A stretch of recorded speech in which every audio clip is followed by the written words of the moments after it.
morning, good morning. Ooh, good morning, good morning. There we go. It's the Last Minute Laura show. Good morning, good morning. Hello. Hi, everybody. Welcome back. Good morning. Nice to see you this morning. Got a little bit of a frog in my throat. Good morning. Nice to see you all this morning. Welcome back. Today we are going to be crocheting some flowers. That's my big, beautiful plan for the day. I keep saying big, beautiful, whatever, and it's the...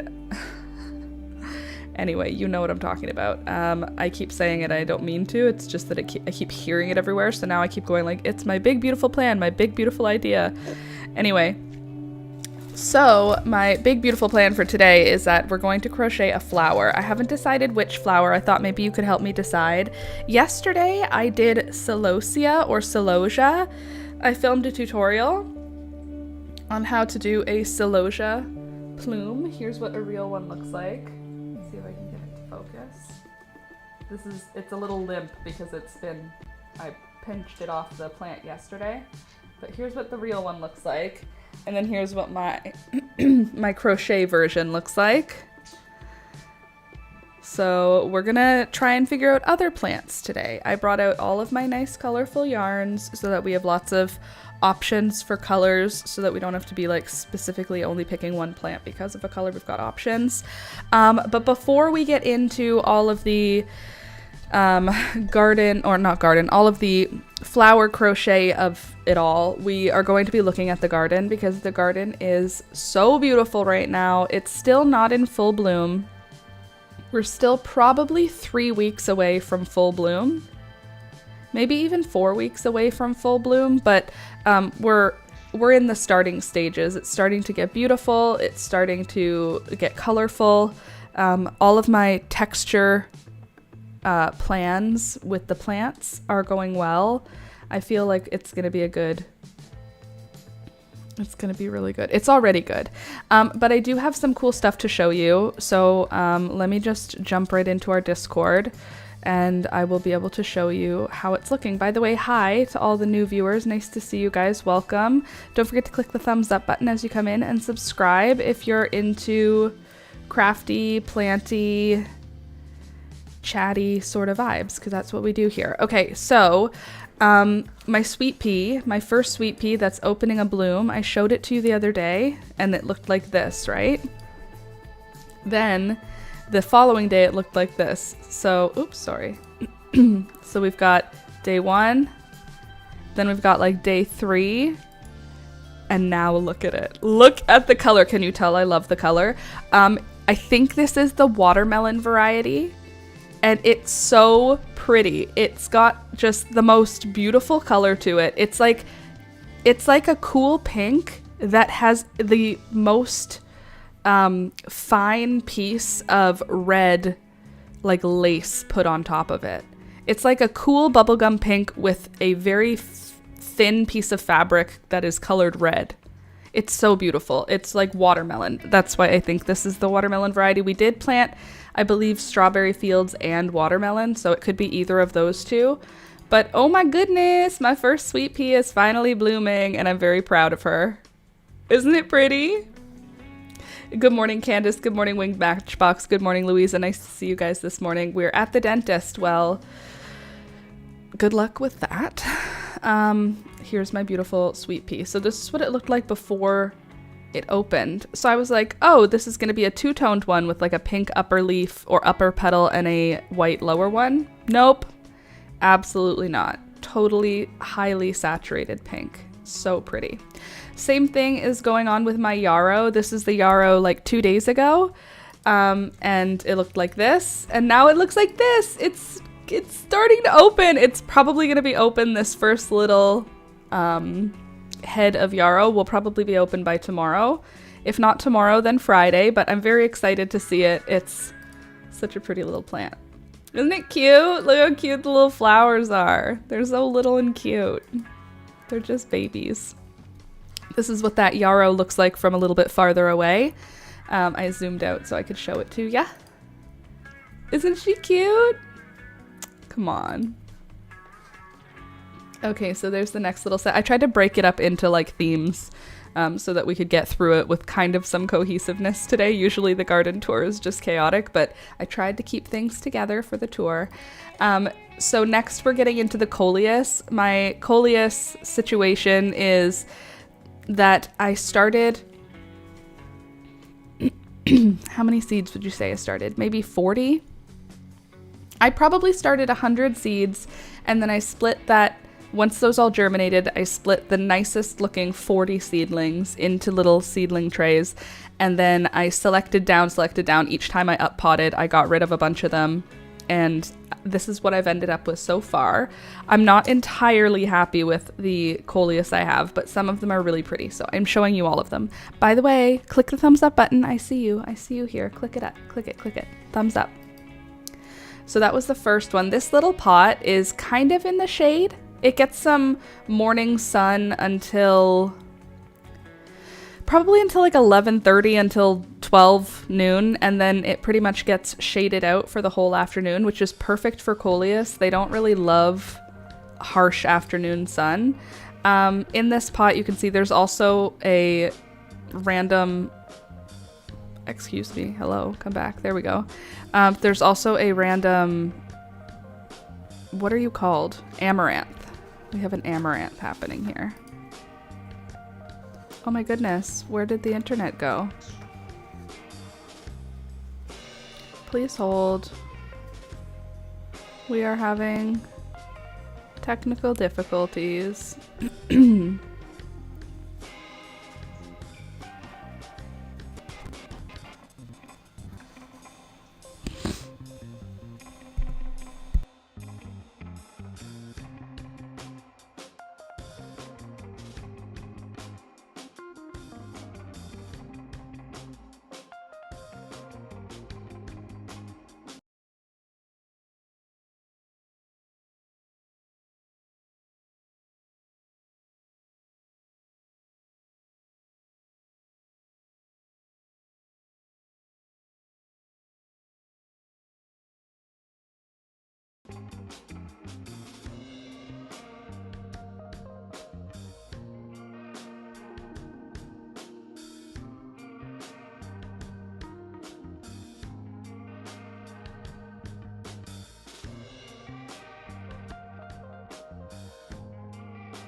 Sorry about that. Hopefully the drama is now managed. Let's see if we got that drama to be managed. It shows it's fine on my side now, so you guys let me know what it's looking like for you. But yikes, why does that happen? It happens always at like the beginning of streams. It doesn't ever happen like during the middle of a stream. It only ever happens at the beginning. It's kind of disrespectful. I feel like the algorithm is super rude to make it be glitchy at the beginning of a stream, because then everybody leaves, which is so rude. Not of you guys to leave, just saying. Okay, what is it looking like now? How's it feel? Hopefully no more glitching. It's okay now? Okay, good. Well, you let me know if it glitches again, although I saw that my whole computer seemed to have crapped out at the same time there.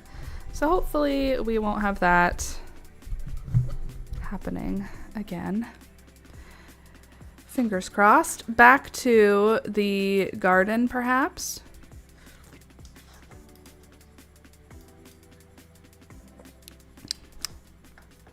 This coffee is not very hot.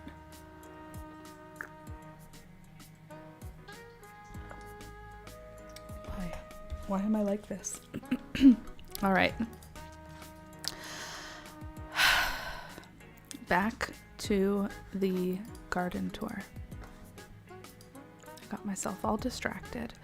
Okay, so what we've got going on here is my coleus, my first coleus pot. So there's a few cool ones in here, but mostly it's kind of ones that I didn't care if they were gonna have issues. I'm trying these ones in the dark, like they're almost in the shade. So it's just sort of a test. So this one is called French Quarter, this coleus variety. It's going to be so pretty. It's going to be this big pink and purple and dark green and light green, just magical situation. And I'm really excited to meet her. This one is, I don't know the name of it, so I can't tell you, but I can tell you this. The color is amazing. Why do I look like I'm genuinely unwell? I feel like my lighting is not great today. Apologies to those of you who have to look at this sickly visage. Anyway, this is the pink one. It's looking really good. It's in the shade as well. It's probably going to be really happy in the shade because it's not got a lot of green on it. So I feel like it needs more protection from the sun. It'll get sun bleached a little bit more easily than like some of the other colors. Isn't she pretty though? So bright. Doesn't seem natural for a leaf, but here we go. I think this might be the same one. Maybe a different, maybe it's the same, maybe it's different. It might be the same, just younger. We'll have to kind of keep an eye on it. I don't know. I'm not really worried either way. All of my coleus that I have are going to be growing all summer long. We'll see which ones end up different colors, but this one is also pink. But you can see there's two different tones of pink. There's green, or like lime green, right? Then there's like the dark burgundy. Then there's like a warm tone pink. Then there's a fuchsia. There's a lot going on. That's all. I just feel like this one has a lot of possible beauty that is gonna come forward. Hopefully. This one is just an itty bitty baby. It's like not anything yet. It's gonna be beautiful though. Eventually it'll be beautiful. It's gonna be one of the mosaic variety. That's these guys. Very pretty right now, very small. You can see it's literally just like a couple of leaves, but it will grow. They will grow. They always grow. They get bigger. This I took as a plug from my mom's farm, so it wasn't even up potted yet. It was like she had a tray of coleus that had sprouted and germinated, but she hadn't split them into their seed trays, and I took one of those blocks of coleus back and I separated it myself and created and grew out the little plugs.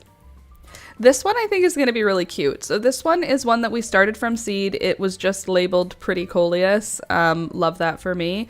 But this one has a lot more lime green. It looks like it's going to be similar to the other one that I showed before where there was a lot of pink. It's the same colors. It just has more green. The border is much more thick. As the leaves get larger, that border may look less thick because the leaf will be larger, so the border may be the same as it is now. I don't know. I don't care. It's going to be pretty. I think it looks good. It's a good looking little bunch of coleus. Okay, and the next one, so we did those ones. Okay, the next one, these are another mosaic variety. This one is I believe this is the Kong mosaic. So it's like big leaves and bright colors. And you can see the way it like variegates it's a stunning. It looks like it's got lint on it, but that's actually the tiny little white hairs that are all over the leaves. But I do love the way the colors split. I think it's just so pretty and so weird looking. And it looks so good in my garden. So this is another way that I'm adding color and texture without flowers. This one, I always feel like I don't care about it when it's little, but I know as it gets bigger, it becomes this beautiful, like burgundy, fiery red, and the green outline that's on the leaves here, it almost looks like whitish yellow in the summertime. It's green if you get up close, but from far away, because it's got red as its counter, it just sort of makes it look like it's on fire, like it's like glowing, and like the edges are white hot. So this one's pretty cool, even though it's like, I don't know why my brain says it's boring, because when I'm looking at it now and looking for beauty in it, it's gorgeous. But when I'm like thinking about it, I'm like, meh, I could go without growing this one, but look at how pretty it is. It's in the shade. It's in like a shadowy spot. This one I think is the one I'm the most excited for this year. I got this one at a garden center. I'm gonna try and overwinter it, or take cuttings and overwinter them. We'll see how far I get with that. But right now it's just a little plantlet, a little baby plant, and the color on it is just, it's so pretty. It's so dark. It's so contrasty. Like, the one thing I love about it is how the edges have the little scallops are green. Look how the little edges of the scallops are green. How cute is that? But then you get this big burgundy block going on, and then it almost looks like a maple leaf or an oak leaf, like in fiery magenta, comes out of the middle. It's very pretty. I'm very excited to see that one. This one, it looks like it's not much, but it really does pull a lot of focus later in the season. This becomes a really, really, really dark purple burgundy color. It doesn't look brown. It doesn't look black. It looks like eggplant purple when it's big. And it has this really beautiful texture to it, very ruffly and rumply. So right now, not much to it, but this will be very pretty later in the season. This little pot of coleus is also in a shadowy-ish spot. I have all of my coleus kind of half sun, half shade. I kind of treat them like a hosta. Like, they need some sun to survive, but they don't really want to get burned. This one in the back is supposed to be the French Quarter. This one in the front is supposed to be the French Quarter. And this one on the side is supposed to be the French Quarter. These three are all supposed to be the same variety. And the French Quarter coleus was one that that had really beautiful colors that I collected seeds from in Toronto last year. So hopefully this one will also do cool stuff. Here's a close-up of that French Quarter. So right now the leaves, the baby leaves, these are not like the true colors. The next set of leaves that come in, those are going to be where the true colors come in. I love them.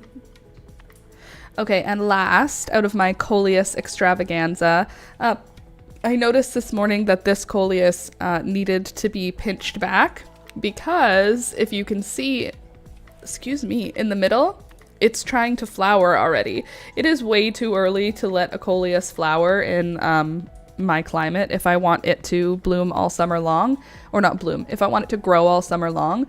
So here's what the flower looks like when it starts to grow. It's like a little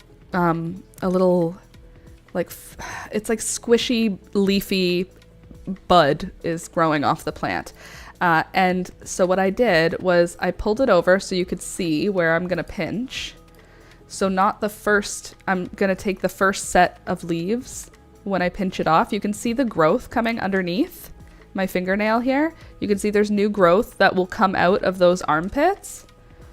So then I pinched it, pulled it off, and now this is what the top of the plant looks like. There's no flower stalk, but there's two growth points that are going to come out the side. And there's what the top that I pulled off looks like. So it's got flowers here, but there's also baby flowers on the sides. I wanted to just get rid of that whole floral section. If I wanted to be really extra, I could root this as a cutting and then put it in the garden, but I just threw it on the ground. It's fine. But this is what it looked like before and after. So now that will have a chance to branch out and get bushier and bigger and wonderful. Pinch that baby. Yeah, it needed it. Here's another color that I always feel like blech about when it's a seedling. Like I'm looking at this and I don't feel any love for it. It kind of looks like if a red thing got sunburned. It's got like brown scab vibes and I'm like, it's fine. When it gets bigger though, it's beautiful. When it gets bigger, it's beautiful. But it's, as a baby, I always go like, I could pull this. It wouldn't hurt my feelings to pull this out. I haven't though, because I'm very brave. This is supposed to be the French Quarter also. So the next set of leaves should show us what the color actually looks like. Just gorgeous.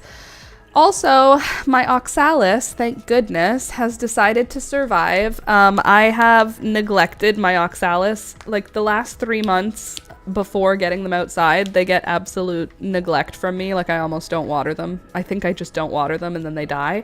But I put them outside in the summer and then they come back. And then I bring them in for the winter and then they die. And then they come back and then they die. And then they go up for summer. It's like a cycle. We're a team. My oxalis and I, we're a team. We're not always on the same page, basically. But right now we are on the same page, and so my oxalis is making lots of little baby leaves. Welcome back. This is a stalk. Stalks. It's a stalks, or it's a stalk. I don't know. Let's see. Stalks. Flowers. Okay, so it's supposed to be eventually something like this. Maybe? Right now, it looks like this. Not again. Glitching a bit. Oh no. Survive. Survive. You can do it, computer. Anyway, this one is stalks, and it is going to be covered in beautiful flowers eventually. Probably. Maybe. I hope. And around the outside of it, I forgot to show these ones in my coleus tour. There are coleus around this one also. So there's going to be coleus in the shady part, and then in the big sunny part there will be stalks. And hopefully they will be beautiful. Also, my lemon thyme. Oh, she's such a cutie patootie. Look how cute this plant is. Look at her. Isn't she cute? She's just little. She's so sweet and lemony. And she's flowering. Look at her little flower. Who's gonna pollinate that? Such a tiny little bee? Or probably maybe an ant? Some kind of fly? It's very small. It's a very small flower. Also, look what happened. Big news. Everyone, attention, attention. My first nasturtium has bloomed. Oh, I missed her. She is an old friend. This is an old friend. Nasturtiums are, I think, my favorite flower in the garden. I think so. They're so prolific. They smell amazing. They sit in a vase well. You can eat them. The colors are gorgeous that they come in, and the stems are long enough to actually cut as a cut flower. I just think they are so magnificent. And the flavor is completely bizarre for how they look. You smell them, they smell sweet. You eat them, and it's spicy like a radish. Like, you eat this flower, and it tastes spicy like a radish. It's amazing. They're very cool. Very cool, very cool. Very happy to see her.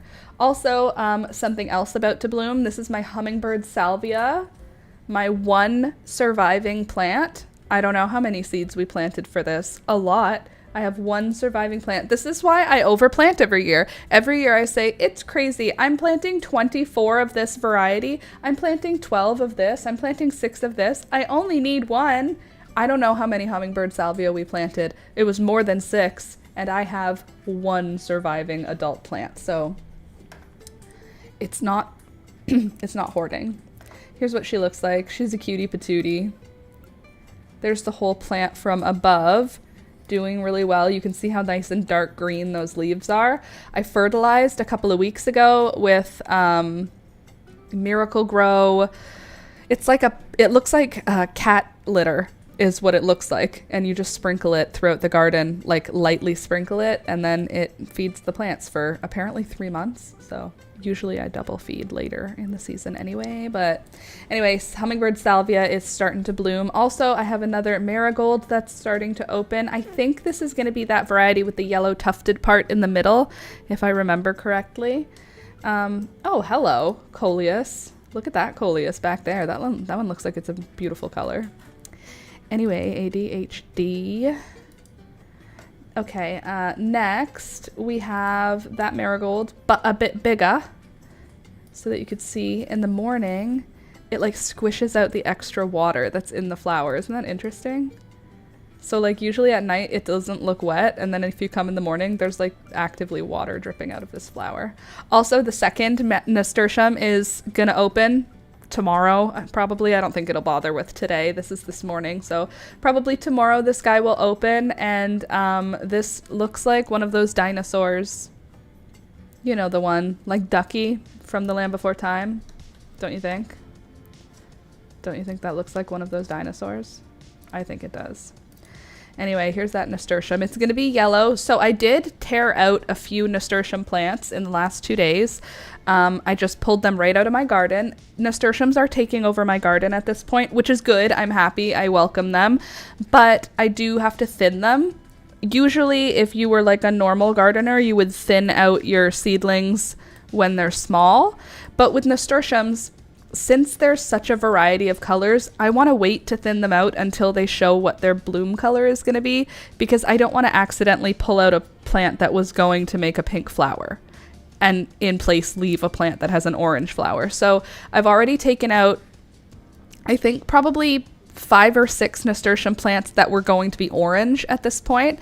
I'm not looking to have a dominant theme of orange in my garden. That's not part of my plan. So anytime I see an orange nasturtium, I'm pulling it out. I am going to get to a point where I leave at least one in, but I'll leave an orange flowering nasturtium in a space that it can crawl. Usually the ones that are orange, in my experience, are very robust. Like that's like the color nasturtium started as, is orange, and then it's like it got modified. So like a pink nasturtium, I always find the really beautiful different colors for nasturtium. The plant grows slower, the leaves are smaller, whereas the orange flowering ones get big, like dinner plate leaves. They climb up fences well, and they make a million flowers. But even though those are all positives, I'm not interested in looking at orange all day. So for me, having one nasturtium that makes orange flowers is fine. Having 12 of them, it's too much. So I'm going to just pull out most of the orange flowering nasturtiums until I get to a point where I'm like, okay, you can stay, which usually happens when like I only see one flowering, kind of. Then I'll probably leave it alone. Also, my strawberry plants made flowers that dropped the petals after like 12 hours. So they made a flower. It was a cute little yellow flower, and I went out to photograph it this morning, and it had already dropped its petals. It was open yesterday evening. So sorry I can't show you a strawberry flower, but it was one. Here's what my strawberry plant looks like. I don't know if it's supposed to be like this. I've never grown strawberries before, and it doesn't feel right. Does that look right? Anyway, it is a strawberry plant. Also, this is, I think, I don't remember. It's either an echinacea or a rudbeckia. I planted a whole lot of echinacea and rudbeckia. I had the cappuccino variety. I had the paradise mix. I had regular purple ones and white ones and green ones and yellow ones. And at the end of the year last year, I potted them all into one pot, but this year only one variety looks to be coming up. I can't tell. It could be multiple varieties, but they look like the same plant. So I think that a bunch of my echinacea and rudbeckia didn't overwinter, unfortunately. So we'll see. when the flowers come what plant we're looking at, but hopefully it's a pretty one that survived. Also really exciting. Look at this. My Clarkia mountain garland is almost ready to bloom. So pretty. Oh, also in this picture is a sweet pea. See? That's a sweet pea that's gonna open soon. But my Clarkia mountain garland is coming along really well. It's getting much taller now. It's probably close to 2 feet tall. And the flowers are, you know, a week away, probably. Clarkia is earlier in the flowering season. But see those little blue buds? Those are gonna be Clarkia flowers. Such a perfect flower for bouquets. Oh, such a pretty marigold. Okay. And again, moving right along. There's the Clarkia again. I just wanted you to be able to see what the bud looks like up close. It kind of looks like it has little hairs on it. They're not prickly, they're soft, but I think that's just protecting it from insects. And each one of these little buds is going to be such a glorious blossom.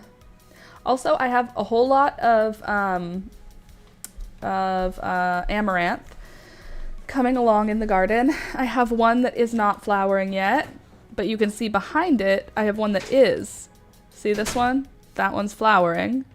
Then this one is the hoppy red dye amaranth. This is a Cleome. And this is another coral fountain amaranth. So there's quite a few little amaranths and things going on in this little area. Also, a fun little surprise I found is that I have Swiss chard happily growing in and amongst the flowers. I throw seeds for all kinds of things out in the garden in the spring. And like dill, you can see dill is also in this garden right here, which is great. And then we have a Swiss chard, which is awesome. Having a little bit of fun things that we can pick out of the garden to eat is fun, but I don't like wasting the space and taking space away from my flowers. I know food gardening is like super valid, and honestly, someday I'll be that person, but right now I'm flower obsessed, and this is the extent of me adding food to the garden. It's just what happens, people. Okay, moving right along, I found a baby nasturtium that just came up. So some of these flowers were planted in February, some of them were planted in March, some were planted in April, and some were planted in May. Seeds, I'm talking, for nasturtiums. So there are plants of all different ages in my garden, and this one just decided to come out. The seed, I don't know how old the seed is. It could be one of the seeds from February. I have no clue, but I do know it's going to be an Alaskan mix, which means this one will be allowed to stay even if it has an orange flower. It will be allowed to stay because the leaves make up for the orange flower. It'll probably be a yellow flower. But look how little it is right now. Isn't it cute? It's just a baby. Also, my California poppies are just starting to burst. The first one has opened. It's opened not all the way. Interestingly though, these first 2 flowers off this plant, I wasn't paying attention to this plant because it is buried in and amongst other flowers, but I noticed the flower. It's cat-faced. You can see this is 2 poppies that are fused together at the base, and if you look at this one underneath, you can see it has 2 heads. It should just have 1 red dot on the top. It has 2. This one's cat-faced also. So I have 2 cat-faced poppies on the first plant that's gonna flower. I thought that was interesting. Also, I have dill that is about to flower, which never happens for me because I never let dill grow large enough to flower. I don't know how to keep this dill. Like, I don't know how do you farm dill? How do I cut this so that it keeps growing? Because this is the farthest I've ever got with dill. I'm not very good at growing dill. It's just not my strength. But look how good this one looks. It's as tall as that poppy. Beautiful. I'm so proud of her. I'm literally very proud of her for getting to this point. Look at her little flowers. She looks like little alien fingers. Doesn't that look? Look at the little, they're like little sticky fingers. It's cute. Also, I moved my geranium. I cut all the flowers off because it was done flowering. I'm sure there's going to be more branches of flowers that come up, but I cut them off for now because they were looking ugly and we have to remove dead and ugly plants. But now it's just a beautiful foliage plant and the foliage is beautiful. Doesn't it look like a tree star? Wow, so pretty. So big, so beautiful. Also, I think this is phlox. I think this thing here. It might not be, but it's a perennial from my sister. I moved some of my hostas over to along the side of the shade cloth. So they get morning sun from about 9 till about 12. And then from 12 until the sunset, they're in like dappled shade. So they should be really happy here. I have my hostas that are in like the long green pot, and then I have a regular pot of hostas. I have my bird of paradise, and then I have, or this is wild violets. That one's. Get your stuff straight, Laura. Okay, I also have a poppy that is very close to opening. This is that poppy. Probably she will open tomorrow. I want to say today because these things, like when they start happening, they happen really aggressive and fast. So it could be today, but my guess will be that it's tomorrow. But we are having a sunny day today, so it's possible. But I'm excited to meet her. She's going to be a pretty purple poppy. Gorgeous. First poppy of the season. Also, the baby's breath is starting to take off. It doesn't look like baby's breath from the store, but Slinky has assured us that it still works well as a cut flower. I'm not cutting this first one because I love her and I don't want to pull her out of the garden. Isn't she cute? Look at her little white flowers. Come on. She's just a baby.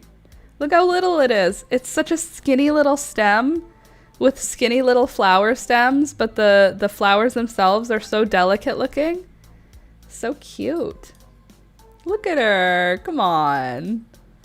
Look at her cute little shape. It's literally the shape of a flower when you draw a flower. 5 petals. Very cute. Don't mind me. I took multiple pictures of this tiny... Look at the little unopened blossoms. So cute. She's just a little babe. Here's that poppy again, by the way. Hi, you rang. I said you said that the baby's breath would still be good for bouquets even though it's like not the right kind of baby's breath. Will it still look pretty? Okay, here's where I need your help. We're gonna come back to this, but I need your help here. This goes for everybody in the chat, anybody who's watching. If you're watching after the fact, I still need your help. This plant, this trailing plant, was something I bought for 46 cents last year at the end of the season from a garden center. It had no flowers on it and it had no label, but it was in the perennial flower section. So I bought it. Also, look at how healthy that oregano is. Oh, she's gorgeous. That's an iris. Anyway, I planted it in with other perennials. This is what it looks like up close. These are what the little flowering stems look like. So far, no flowers, but it's making these weird flower stems. So this is what the leafy portion looks like. The internet said it's tarragon. It's not tarragon. Confirmed. It has no odor when I smush the leaf except a little bit green flavor. It doesn't smell like tarragon. But you can see it's got this like bush, but then there's these long stems that are coming out of it. And the stems are kind of growing like a grass. In comparison to the way the plant is growing, these are kind of growing out of it like a grass. And the flower head looks like a grass seed head. But I think there's going to be a flower because it was in a perennial flower section. And like, look at the weird stem that comes out of it. What are you? Look at these weird stems. They just kind of come out of the bottom of the plant. Remember, the top of the plant's like this bush. Here's the flower stem again. Isn't it weird? I think it's so weird. What are you gonna be? It looks like it's not gonna have a flower. It looks like the flower is gonna be like a grass flower. I mean, I guess it could be, but I don't know. Oh yes, gypsophilia adds a beautiful airy texture to a bouquet. Candace, I will have to watch the rest later. I have to run to the doctor's. Wish me luck. Also, not sure what happened with Monday's live continuing, but I tried to message you. Talk later. Sounds good, Candace. It didn't show that on my end. I looked at it when you messaged me, or maybe it was later that I looked at it. I don't know. I looked at it when I saw your message, and it showed like it was normal on my end. So maybe it was just a glitch on your end? I don't know. Or on YouTube's end. Anyway, that's the plant I need to figure out what it is. That's like on my list of things to do. Also, I have Cutie Patootie Feverfew blooming. This is the first one that's open. I'm sorry, one of my earrings is twisted weird and it's like tickling the inside of my ear. Just give me a sec to just retwist it the right way so that it's not gonna bother me for the rest of the stream. Okay, there we go. Anyway, my feverfew has started. There's the first one. Teeny tiny little white daisies.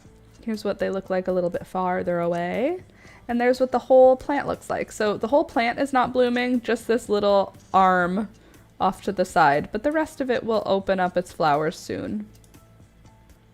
This one too is just about to flower. This is another one of the baby's breath. This baby's breath has not opened any flowers yet, but it's starting to make the little white buds, so that's exciting. I kind of have this this feeling that some of the baby's breath is going to be the correct kind and some of it isn't. Because I think that the seed packet that I have has pictures of both. I'm pretty sure the seed packet that I have isn't just the little daisies. Like, I might be wrong, but I don't think that I am. I have many a seed packet. Oh my god, I have to pee so bad. I just stood up and had to pee suddenly very bad. Okay, hold on. I'm gonna find the seed packet first. Hopefully I didn't throw it out. No, look. This is what I planted. First of all, there's no picture of the daisy variety at all on this seed packet. This is what the seed packet looks like. I did not plant anything but this. So the fact that these are coming out not rosetted is weird. But that's okay. I think that this next one that's coming out is going to be the rosetted kind. I think. Look at how many flowers per stem on this picture, and look how many flowers per stem on that picture, versus there's only a few on this one. See? And I feel like the ones that are about to open here, hold on, where are you? Yeah, here.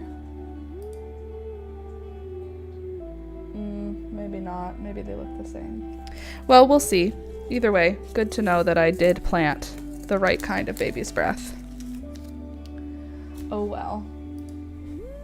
I also have a calendula that's about to open. Isn't that exciting? I think this one is going to be the one that's called Indian Prince, which has like a really dark orange color to it.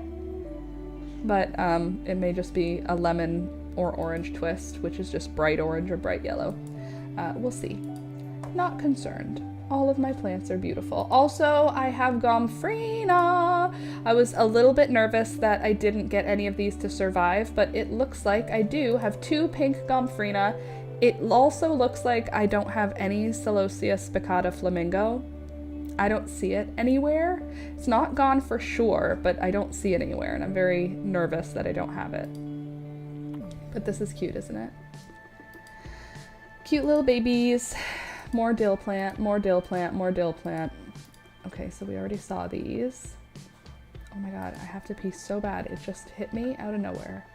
I have begonias and a little spider web, but I wanted you to see how the begonias, when the sun is behind them, they sparkle.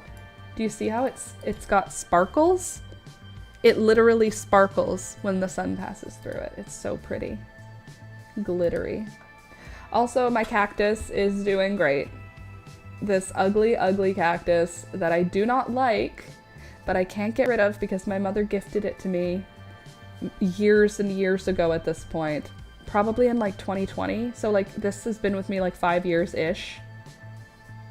It's been here a while. It doesn't need it. I can't get rid of it. It just has to live.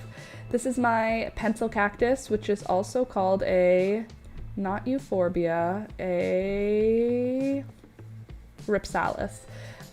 It's my baby one, made from cuttings of my mama one. This is my apology to Candace for getting this money tree to this point. Candace gave me this money tree several years ago. It has one leaf and the leaf is about to fall off, but it's not dying.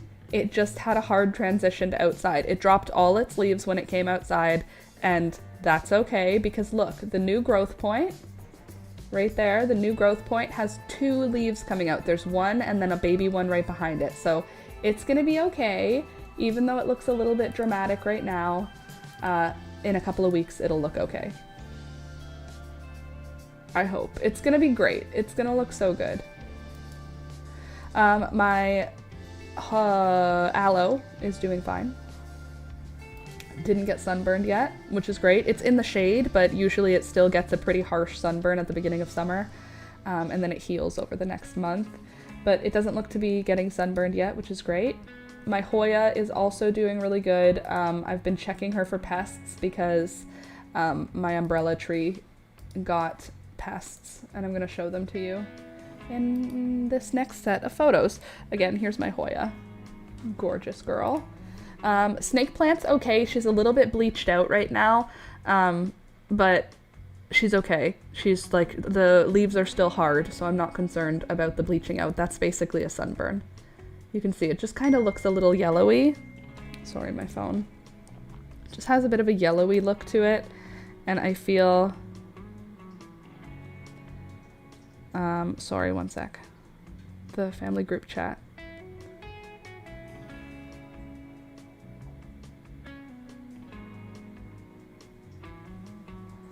Okay, there we go. Sorry. The family group chat always gets my attention. Anyway, you can see it looks a little bit pale. It looks like it's supposed to be a darker green because it is. She'll be fine. She will survive it. Okay, so this is my umbrella tree, right? The other one's the money tree and this is the umbrella tree? Or is this the money tree and the other one's the umbrella tree? One of them is one, one's the other. This one has gotten scale. I've been treating it with neem oil, dish soap, and water. But you can see there's still a few of them straggling. These are babies. They were full-size scale on this. It invaded the plant. It killed a bunch of the leaves. And this little scaly bit, that's an insect. That is not dirt. It's not a scab. That's an insect. You can see them all over this leaf. Do you see how tiny they start? And then they get bigger, but they don't move very quickly. They move very, very slowly. So when you're looking at the leaf, there's nothing moving. And when you touch it, it doesn't move. It's very weird. But this plant got scale. Here's some adult ones so you can see like the color of them.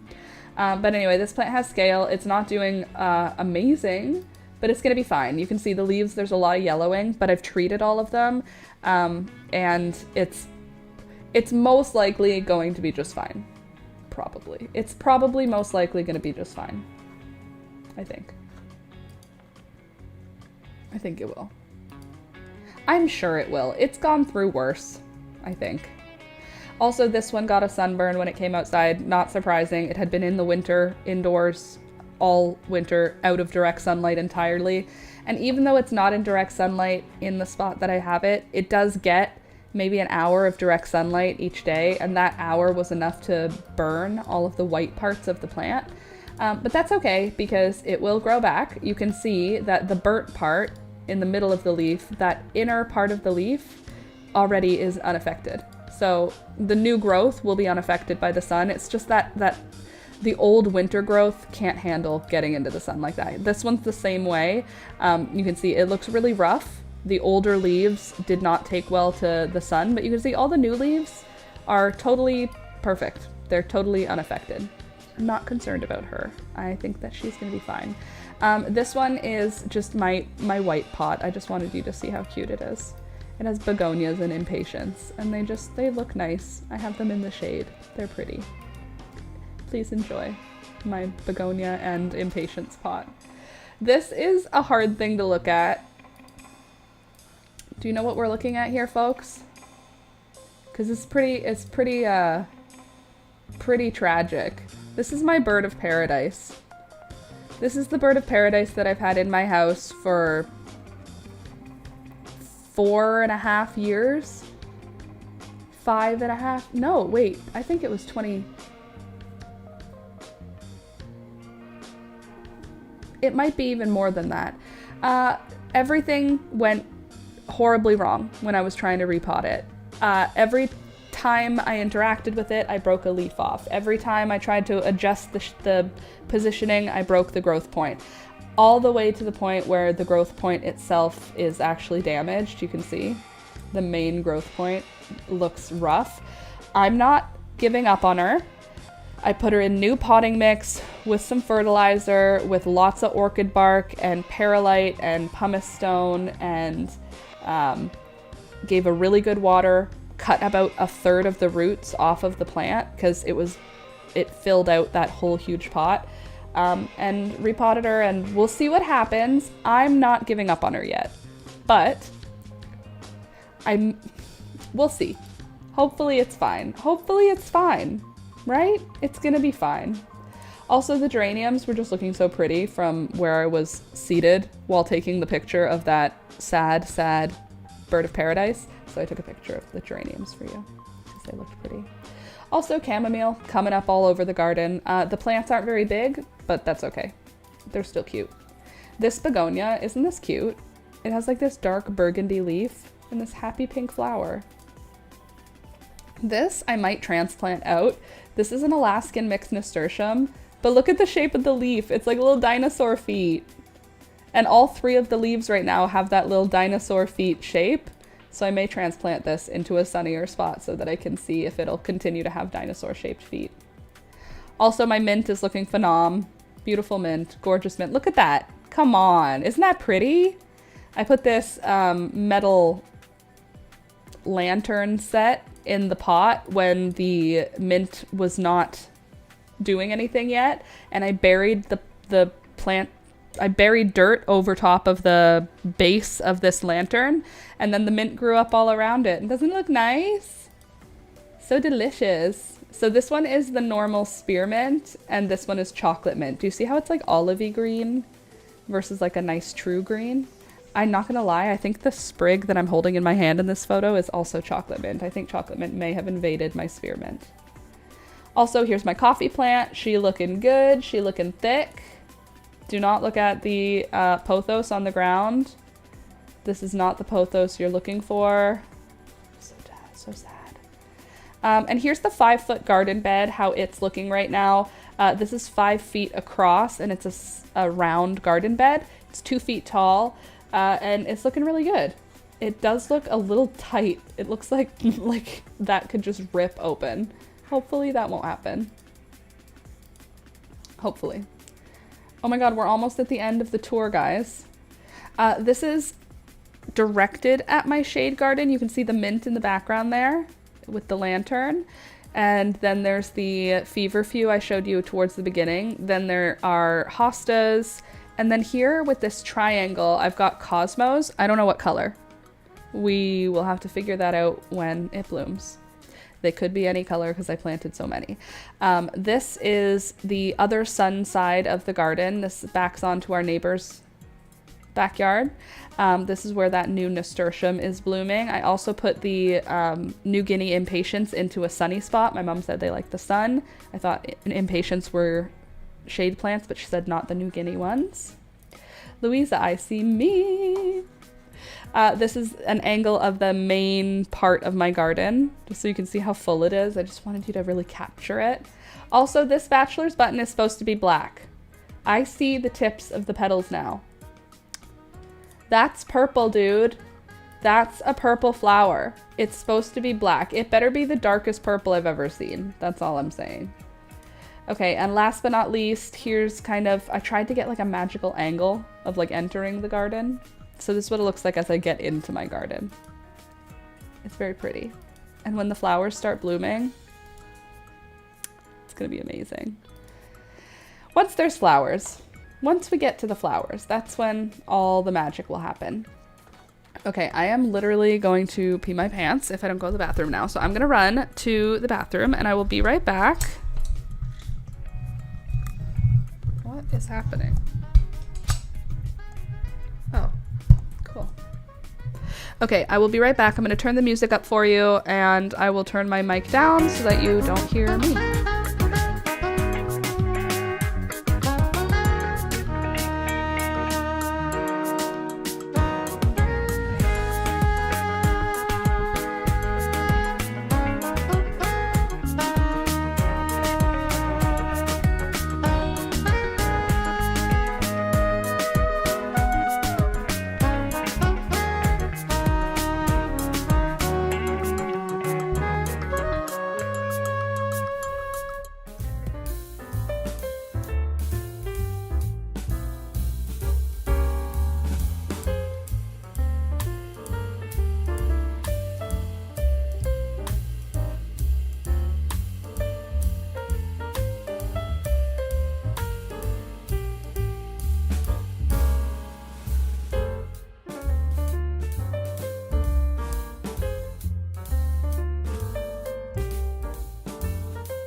Returned. Alrighty then, folks. How we doing? How we doing today? How you doing out there, folks? I'm not a comedian. I don't know what I was trying to do there. Okay, so I thought maybe it would be fun today for us to crochet another flower. We have multiple options though, for colors and for textures and for varieties of flower. Do you have any opinions about it? We do still have to finish the painting, but I think we can do that on Friday. I think that'll be a nice Friday project for us to finish painting Alex's hat. For today, oh, by the way, I filmed two tutorials yesterday. I filmed one for how to do a leaf, like a simple leaf, and then I did one for how to do a celosia, whatever, flower. Now I think we should do another kind of flower. Oh, I took my coffee off the heater. Now my coffee's even less hot than before. What am I supposed to do? Okay, so I've got lots of color options, lots of flower options. What could we do? Let's see what we have for some options here. I also wanted to do another scrunchie. That's on my big to-do list. Oh, also, Rohan is currently locked up, unfortunately. He has to stay in the bathroom today because he has been peeing. Rohan is our cat. He has been peeing everywhere where he's not supposed to. He hasn't done that since we got him evaluated for urinary tract infections, which he does not have. He was treated for urinary tract infections multiple times, then eventually was finally tested for them. He had an ultrasound, he had an x-ray, he had blood tests, he had urine tests. All came back normal and healthy. Turns out our cat has anxiety. So Alex went away for 2 weeks, and then while he was away, I was gone a lot. And then when just before he came back, my sister and her kids came over. Then Alex and his mom came over. Then Alex left again the next day. Then Alex came back. It's just been a lot for Rohan. And I am empathetic that he has stress-related urinary issues. However, oh my God, the number of puddles of pee that I have cleaned up in our house over the last 3 days is too much. I said to Alex yesterday, if he pees where he's not supposed to again today, he has to stay in the bathroom for a couple of days until his meds start to work themselves back into a normal life. Because, oh my God, it's so gross. Cat pee is the grossest thing. I don't know why. I used to have to clean up Thunder's pee all the time because he was like 100 years old and he peed outside of where he was supposed to. The cats aren't supposed to do that. Cat pee is just toxic. So he's peed on my floor in this room. He peed, I had to take this all apart and wash it because he peed right here. He peed in the bathtub. He peed on the toilet seat. Where else did he pee that he's not supposed to? He peed on our kitchen table. Like literally at least he's peeing. If he's holding his pee, that's where we start having issues. I'm happy that he's not holding his pee. However, yeah, he's been getting his meds and now he hopefully will stop with the peeing everywhere because he's going to be confined for a day or two until I feel like he's in a better headspace. Because ew, I don't want cat pee in my house. Gross. You know how much work it is to clean out cat pee? It's not just like you wipe it down. Yeah, it's like a whole thing. It's the whole thing that I don't like doing, that I've had to do multiple times. So we'll all survive. However, it is annoying. Okay, now let me think of what we're gonna do for a flower today. Are we gonna just do a loose flower, or are we gonna do like a hair elastic, or maybe something that we can connect to a bobby pin so that I can like stick it in my hair? That'd be cute. Okay, so shapes we can take. We could make a bunch of petal shapes. Cool. We could do... Okay, hold on. What kind of flower? We've got all the colors of the rainbow. And if we did it with... Originally I was thinking a daisy, but that feels a little boring. Like when we have all these different colors to choose from, a daisy feels a little boring. What other colors, what other flowers, what could we look at? Where could we draw inspiration from? Oh, I don't know, maybe the 4,000 pictures you just uploaded to Discord, Laura. A bachelor's button. I feel like that's not super petally. The petals are like little and weird. But let me just do a little glance at the photos I just uploaded to see if any of them shout at me. Feverfew, a marigold.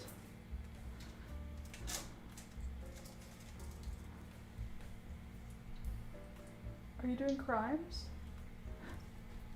Where are you? Oh no, you're not doing crimes. Okay, I thought I heard bird crimes in progress. Not bird crimes, no worries. Sweet pea is a bit of a weird shape. Petunia. Irises. We already did an iris. We're not doing that again. Thank you very much. Like, Feverfew has got my heart right now. How we feel about Feverfew? It's white though. It's boring and it's little. But look how cute it is. Like, stop it. Look at that. Come on. Why are you not loaded?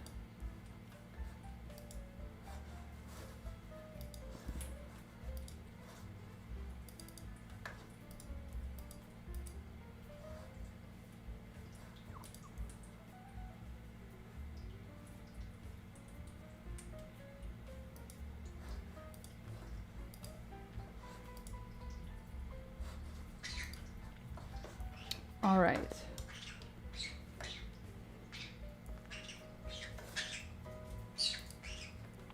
What is it, Beelzebub? What is it? What is it, Gary? Gary and I have an agreement now where he does not bite me unless I stick my fingers in the cage when I'm not supposed to. Do you want to see some, like, magic? It's kind of an important, like, upgrade that Gary and I have together. Watch this.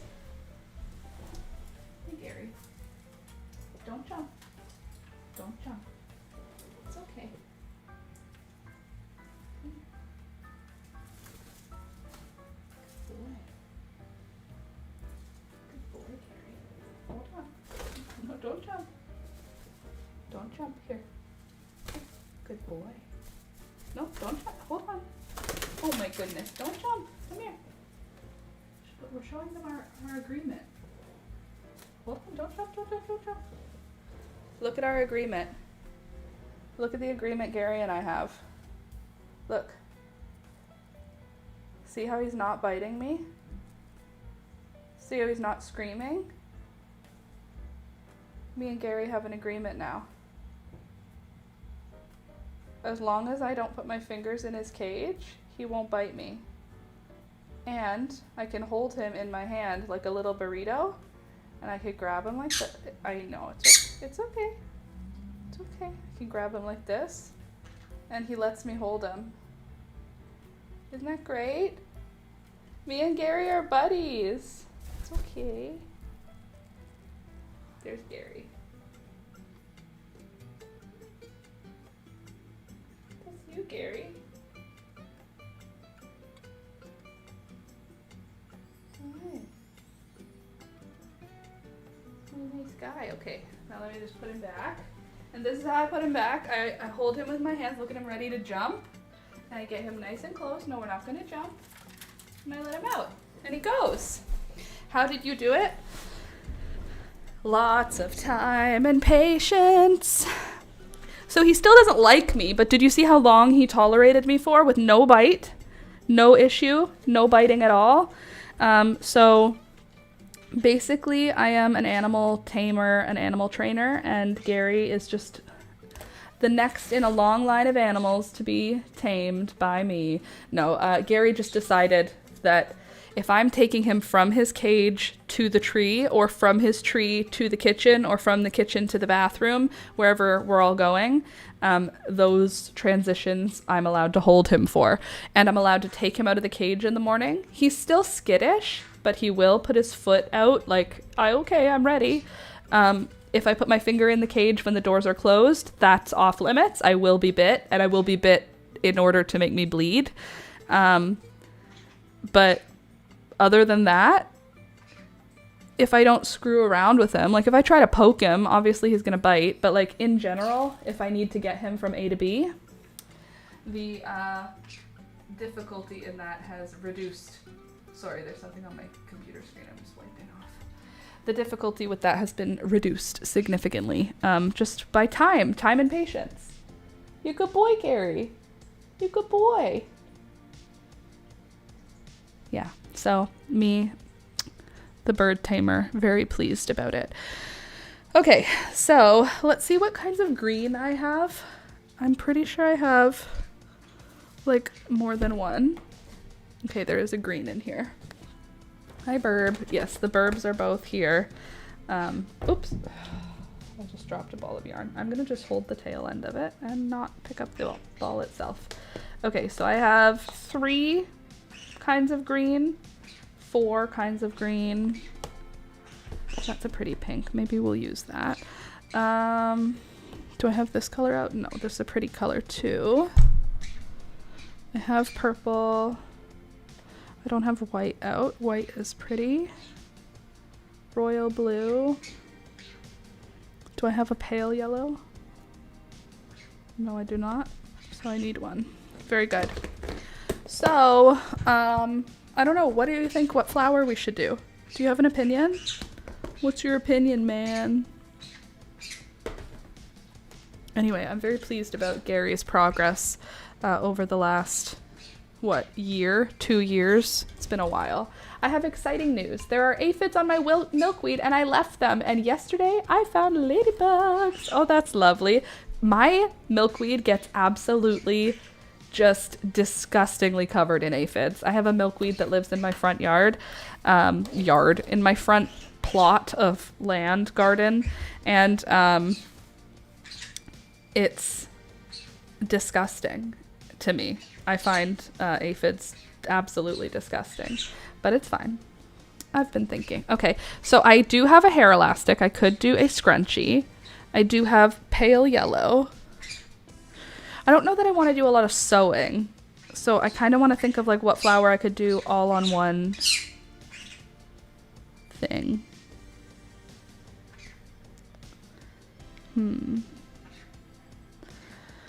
What if I do like a... Oh, my back and shoulder. I got a massage and I still am in a lot of pain. What if I do like a rose? Roses are so big though. Like thick, I mean. They're thick when I'm doing it crochet wise. I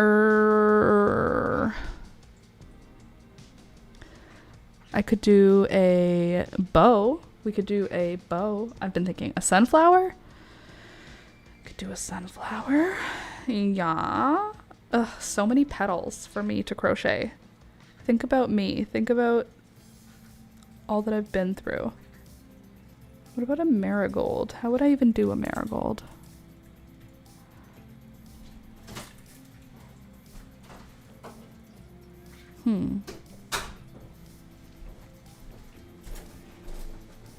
Hi.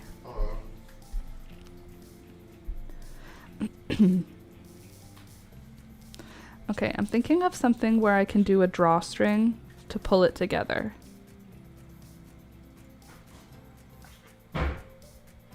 So like a chain where, how many petals do we want? Petals, but only one layer.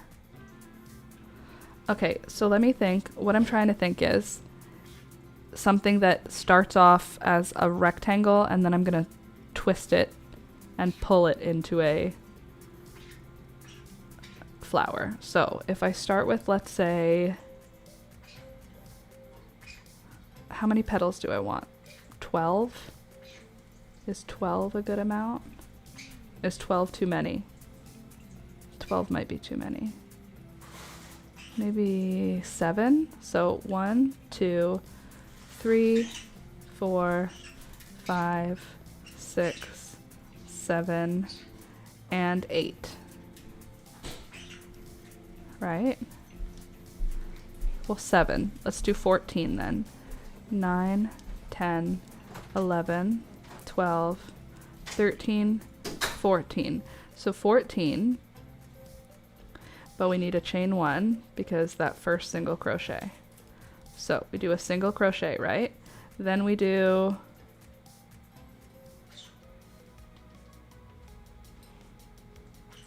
a chain 1. Then we skip 1, single crochet, chain 1, skip 1, single crochet. Yeah. This is what I mean. Single crochet, chain 1, skip 1, single crochet, chain 1. Oh, you can't see what I'm doing. Sorry, I even have the camera set up for you. Oh, rude. Why? Why are you off though?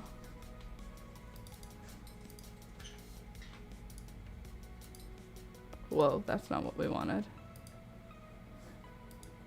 There we go. Hello. Okay, chain 1, skip 1, single crochet. You could also do this one. Whoa, do you feel like it's too like washed out and bright? I kind of feel like it is. Okay, let me move everybody this way. Thunder, move you up a little, shrink you down. Then I can move this to over here. And then I can move that there.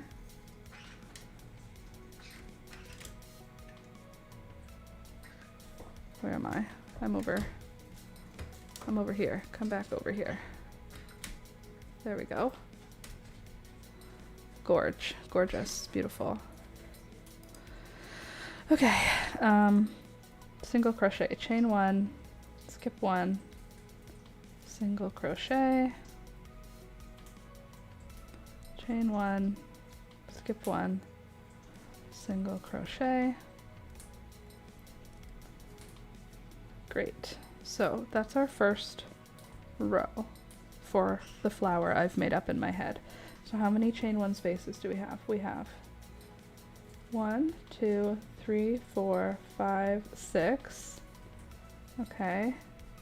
There needs to be 7. So chain 1, skip 1, single crochet. Good. And now I'm going to have to change colors because that's just for the center of the petal of the flower. So what color flower are we going to do? We're going to do a pink one. You know me, I do love pink. Let's do a pink one. There's never too many pink flowers in my humble opinion.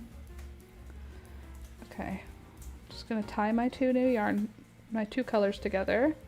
I'll probably untie these when I'm weaving it in, but this is just to get the job done. There we go. So then I can chain 1 and turn. And then I can, okay, I'm gonna be working in the chain 1 spaces. That's the big, beautiful idea that I have here. So in the chain 1 space, I'm going to do, what am I gonna do? Am I gonna do double crochets? Probably. So I'll do double crochet, double crochet. How many double crochets will I do? 1, 2, 3,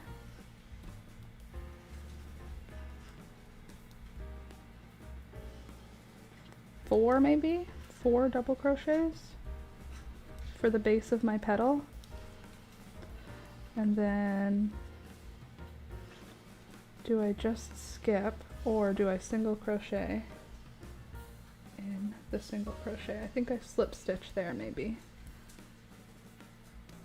Or single crochet. Single crochet or slip stitch? Maybe I'll do a single crochet. And then in the next chain space, 4 double crochets. 1, nope, that's a half double. 1, 2, 3, and 4.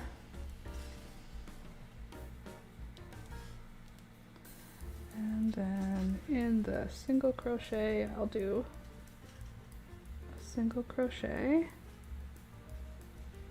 if I can get this in. 1 and 2, there we go. Single crochet, and then double crochet. 1, 2, 3, and 4. Okay, so here's what those little petals are looking like now. We've got 3. There should be 4 of them by the time we finish. So now in the next single crochet, I'll just also put in a single crochet. Why did I do this so tight? There we go.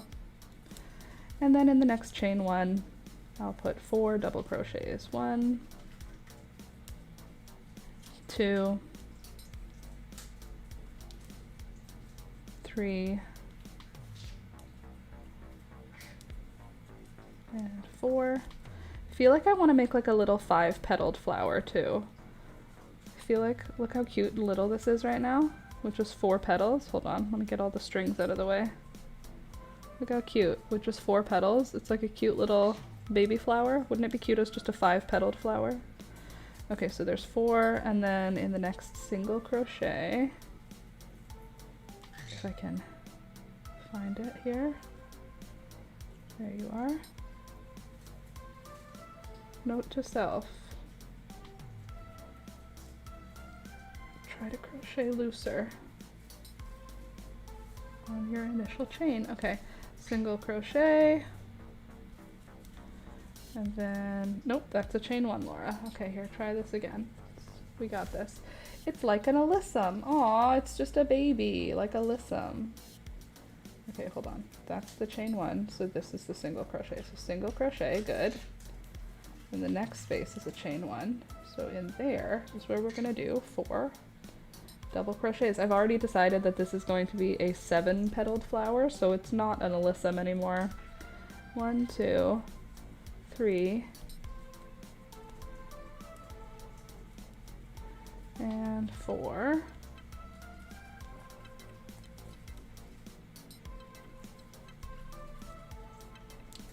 We have 5 now? Yeah, now we have 5 petals. Oh, she's cute. 1, 2, 3, 4. Then a single crochet. So we have 2 more petals, hopefully, if I counted anything right. So 1, 2, 3, and 4 double crochets. And then there should be a single there, good, single.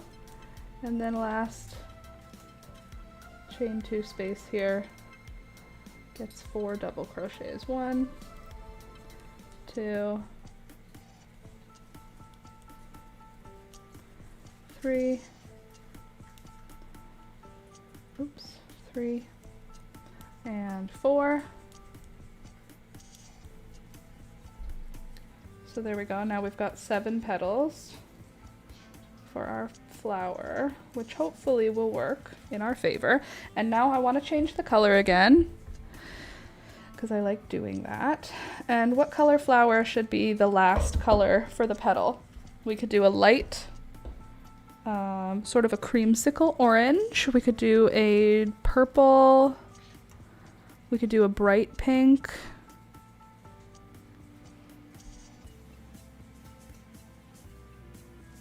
Orange petals. Brighter pink, probably brighter pink. It's probably a safe place to go. I love pink. All pink is valid. I know that the ends are just obscenely long. They don't need to be as long as I've made them. It's like a lazy man's tie-off method because I'll be able to easily untie it later. Okay, and then I'm gonna chain 1. And now I'm in one of those. Oh no, I still need to do a single crochet at the end of that chain, at the end of that 4. So there's my 4 double crochets. And to finish it off, I need to get that back here. You get back here. I need to finish with a single. Okay, single crochet, chain 1, and turn. Just beautiful, beautiful stuff. Okay, and now I have 4 double crochets. So first I'll do a single crochet in the first single crochet. Cool. Then I'll do a single crochet in the next one. No, I won't. I'll do half double, good. Then double, 1, 2, half double, double. So half double, then 2 doubles, 1 and 2. Then 2 doubles, 1 and 2. Then then a single in that double. Yeah, I've got an idea. Just follow along. I'm gonna figure this out. This needs to go in here. Please hold. Sometimes I just do the darndest things and then my hook will not go in because of the darndest things that I did. There we go. Got it. Okay, then I do a single crochet, right? In that last one. Cute. And then in the single crochet, I will do, hold on.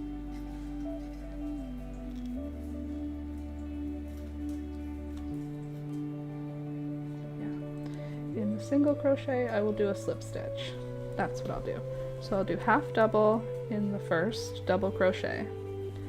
Then I'll do 2 double crochets in the second double crochet. 1 and 2. And then in the next double crochet, 2 double crochets, 1 and 2. And then in the next double crochet, a single crochet. And then in the single crochet, a slip stitch. And then in the first double crochet, a half double. In the second double crochet, 2 doubles, 1 and 2. There we go, it's working.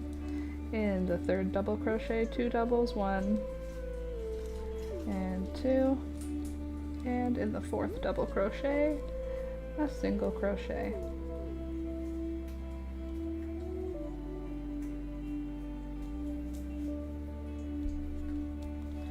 And then in the single crochet, a slip stitch. And then bada bing bada boom, repeating that all over. Gorgeous. We'll see if it turns into what I'm looking for at the end of this row. 1, 2. I think the answer though is that yes, it is going to turn into what I'm looking for. 1 and 2. And then a single crochet, and then a slip stitch.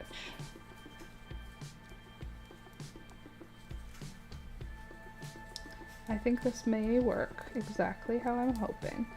We'll see what flower it turns into when we sort of string it up together. We won't know what it looks like until then. 1, 2, single crochet, slip stitch. But I think it'll be pretty. Do you guys have any good plans for the rest of the week? I filmed 2 videos yesterday, so I'm hoping that I can organize myself and edit them today so that I have the next 3 weeks of videos uploaded. I'm so sorry to those of you who actually watch my tutorials who have been like, where is your content and why are you not putting out content? But I appreciate you waiting. Very kind, lovely people. So hopefully I can just get that done today, and if not today, then today and tomorrow. 1, 2, 3. But I was very responsible yesterday, and I filmed, so it did take me a very long time to get myself motivated to film, but sometimes it's just hard, you know? Okay, so now I've got 7 petals here, and we have kind of an option with them of how we can spin them all up. So if that's going to be the center of it, the center 3, then there's going to be 4 outer petals, so that means the first 4 should be a little bit bigger. I think that's what it's going to mean for me. And that looks like single crochet, half double crochet, double crochet. Cool. How many are left? 2 more. Double crochet. So then we'll do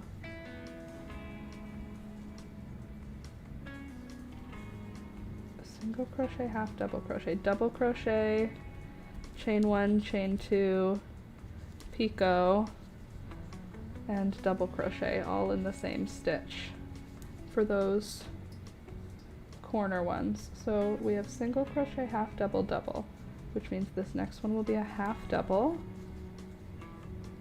and the next one will be a single, and the next one will be a slip stitch, and then a single, and then a half double, and then, right? Maybe? No, not quite. Okay, then we do, okay, we did double, then we do half double, then we do single, that's fine, half double, single. Okay, so then at this end we end up with just one stitch on either side. So that means it goes single, slip stitch, single, and then we do half double. Okay, there we go. And then we do double, 1, and then chain 2, 1, 2.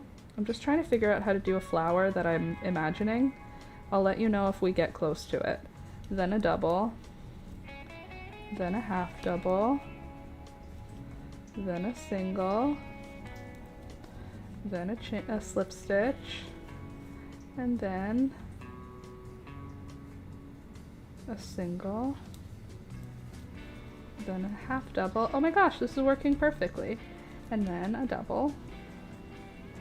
I think this is the second last one. 1, and then chain 2, 1 and 2, slip stitch there, 1 more double in the same spot, 1, 2, 3, then a half double, then a single, then a slip stitch, then a single, then a half double, and then this is going to be the last repeat of that star, and then the middle will just be the little round petals, right? That makes sense, because these ones will still be folded up. Look at that. Kind of looks like a rose. Maybe I made a rose after all. Half double, now we do double, oops, double, chain 2, 1, 2, slip stitch into the top, double, into the same spot, 1, 2, 3, then half double, then single, then slip stitch, and then single. And now, I guess for the rest of these ones, we're just going to slip stitch. 1, and that should pull it in a little bit too, which is good.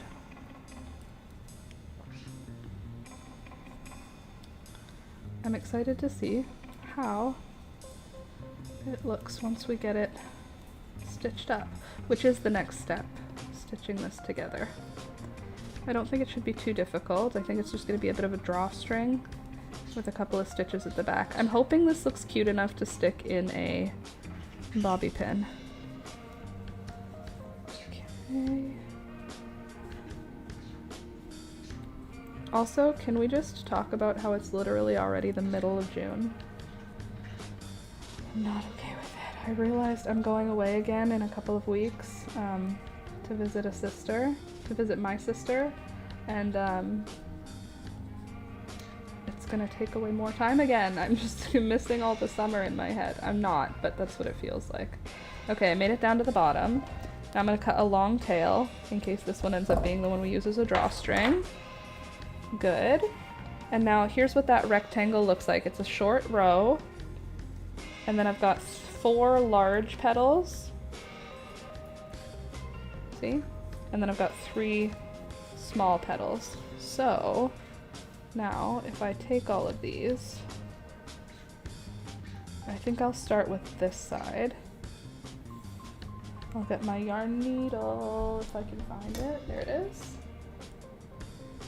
And then I'm just going to weave it through. So I'm going to start, I think, by inserting down through the first petal in order to close that into sort of like a a closed petal. Cool, Laura. And I'm just gonna kind of insert my needle around to tighten that off. My sister is landing in New Zealand next Monday. I can't wait. Oh, sister time. It's good stuff. I'm excited for you. Okay.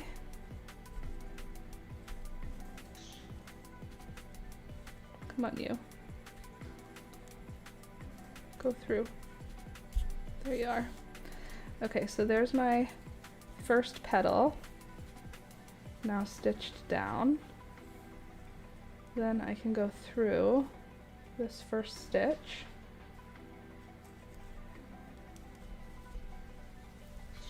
Why? Why do you get stuck? What are you stuck on? There's nothing to be stuck on. Okay. There.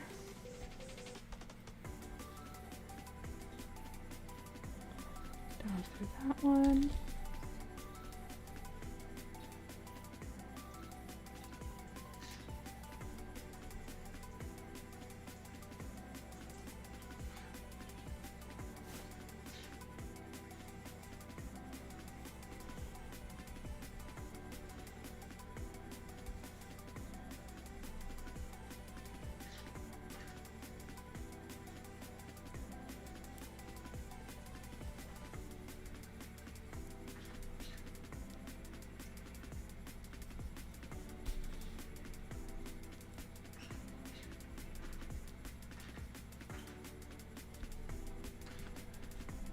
What did I say? I said Netherlands, didn't I? Oh, the Netherlands? Whatever.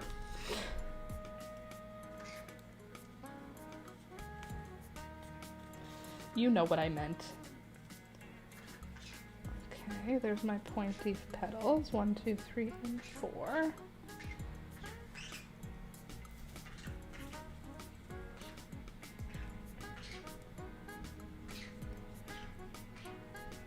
That looks like a rose. Come on, that's a pretty good little rose. I feel like I need my petals to do something else.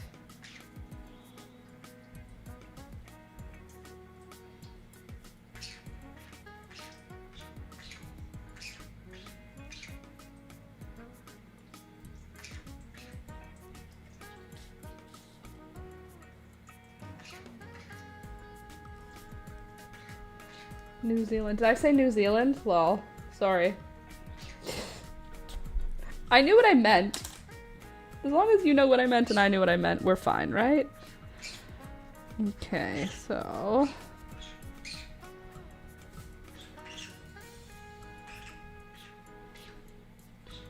what do we think? Does that look like a little rose? Thinking I didn't do the right number of petals now, after all. Maybe 4 was not the right number. 7 is what I end up with here. But that's kind of cute.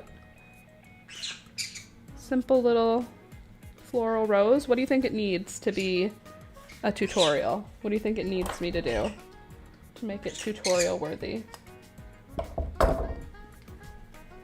What is it, Beelzebub? New Zealand, sorry. I'd love to say it's because I'm tired, but I'm not. I'm like well rested right now. It's just the way my brain is. I don't have a good reason.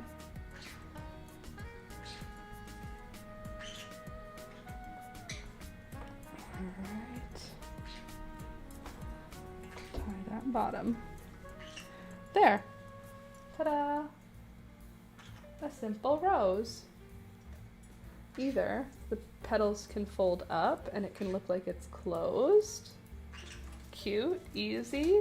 Or you can spread the petals out and have a different shape. Can you add stamens or whatever in the middle? Sure. Why not? We can do anything we want.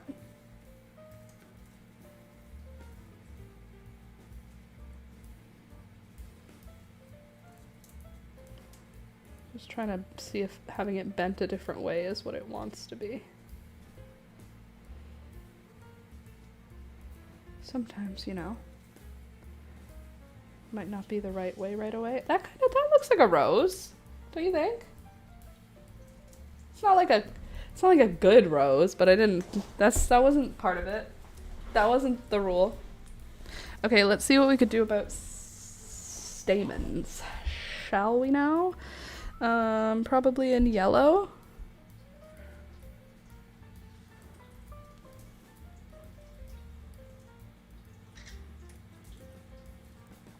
How am I gonna do that? I know you, Wilson. I'm in heaven, screaming, take me home. Okay. So, a big plan. A very smart plan, I think. Go in through one side. Glory. Go up through the other side. Yes.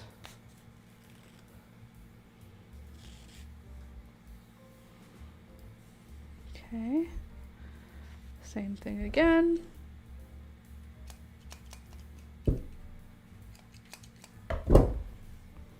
I'm gonna do 4 stamens, stigmas, and styles. This way first.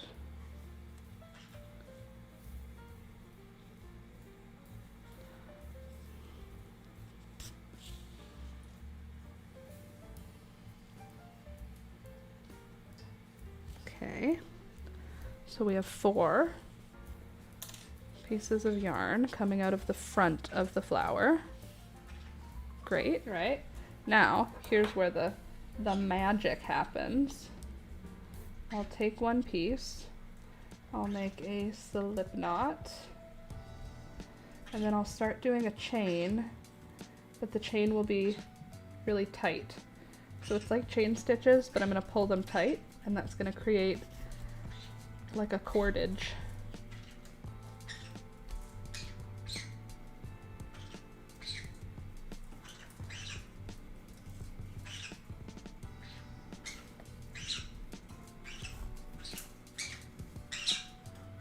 Why you do like this? Thank you.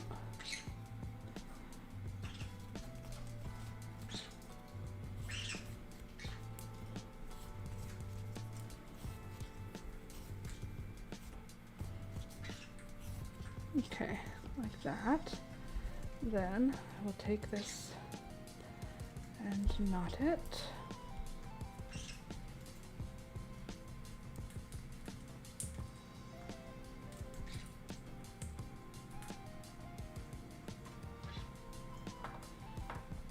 Okay.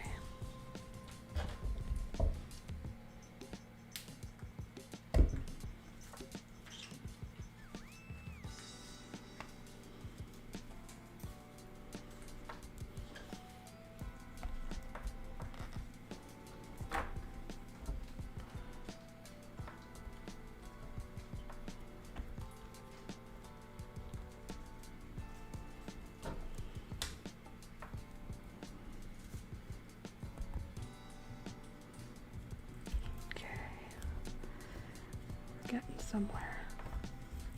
I have this idea. It works in my head. So just let me cook for a second here.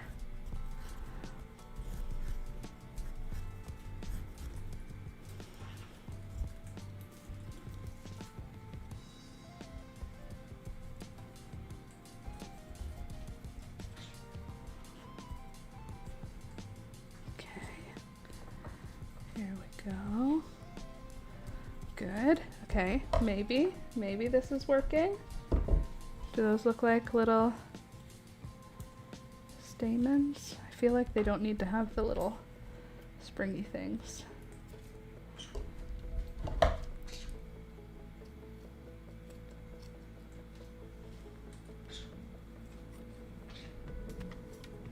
Okay.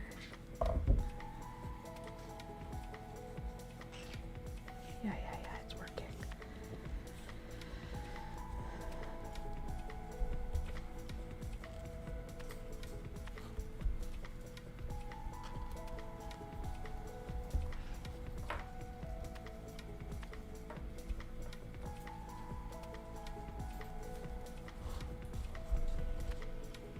Cool.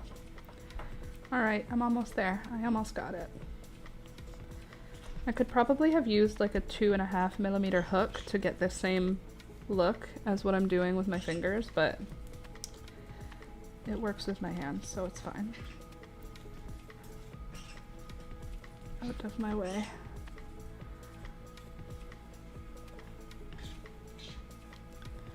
I think we're supposed to get rain tomorrow if the weather hasn't changed. We got rain yesterday. Oh, I washed my running shoes. Don't know how often you're supposed to do that, but let me tell you. Definitely more often than I do it, because holy moly, it was disgusting.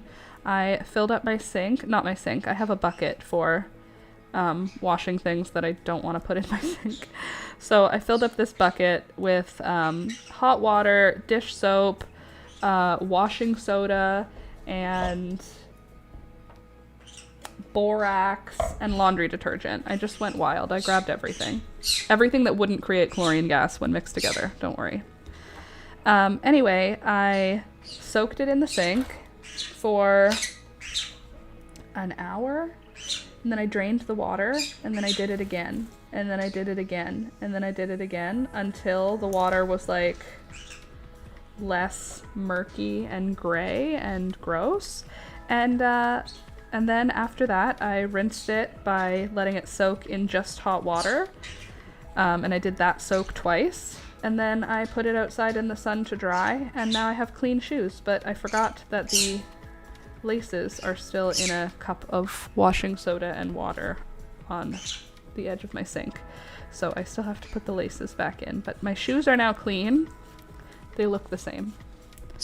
But maybe they look better. They don't. They look the same. But they might look better to someone. Someone might. I scrubbed them. I scrubbed them with an old sponge. A sponge that needed to get thrown out anyway, so I just figured that was its last job, would be to clean my shoes. And I scrubbed all the white parts of the shoe, like the rubbery parts. So it looks cleaner. But Alex said you can just put them in the laundry machine, but I think my way got more clean happening. Okay, we've got stamens now. Let's see if I can.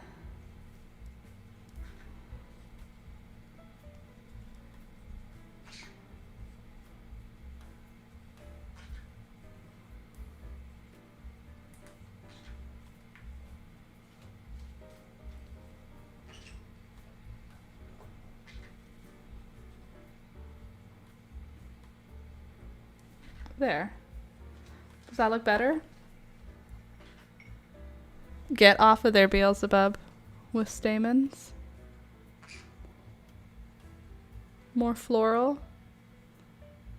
Kind of looks like a fuchsia, doesn't it? Cute though. Maybe I'll tuck this one so it's like less long.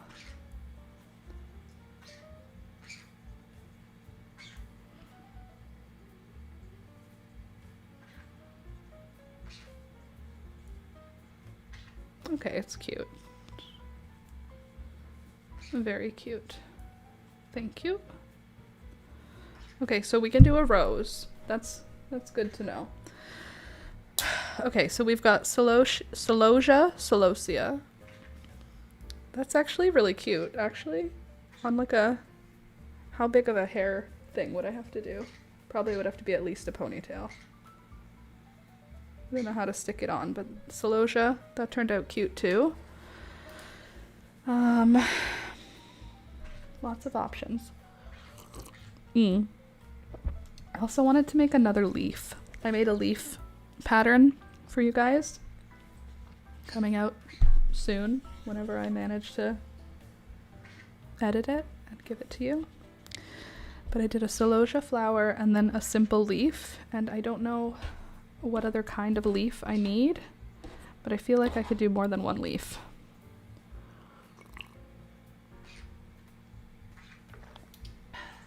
Okay, see what else we can come up with, shall we? Move all my little bits out of the way. Now, if I was a young warthog... Oh, Alistair is obsessed with The Lion King now. Don't know if I mentioned that yet. But he'll say things like, they don't have a clue. Play the song where they don't have a clue. And what he means is, I can see what's happening. What? But they don't have a clue. Who? So he'll say, play the song where they don't have a clue. Play the song where you don't have a clue. He's very cute. Alrighty then.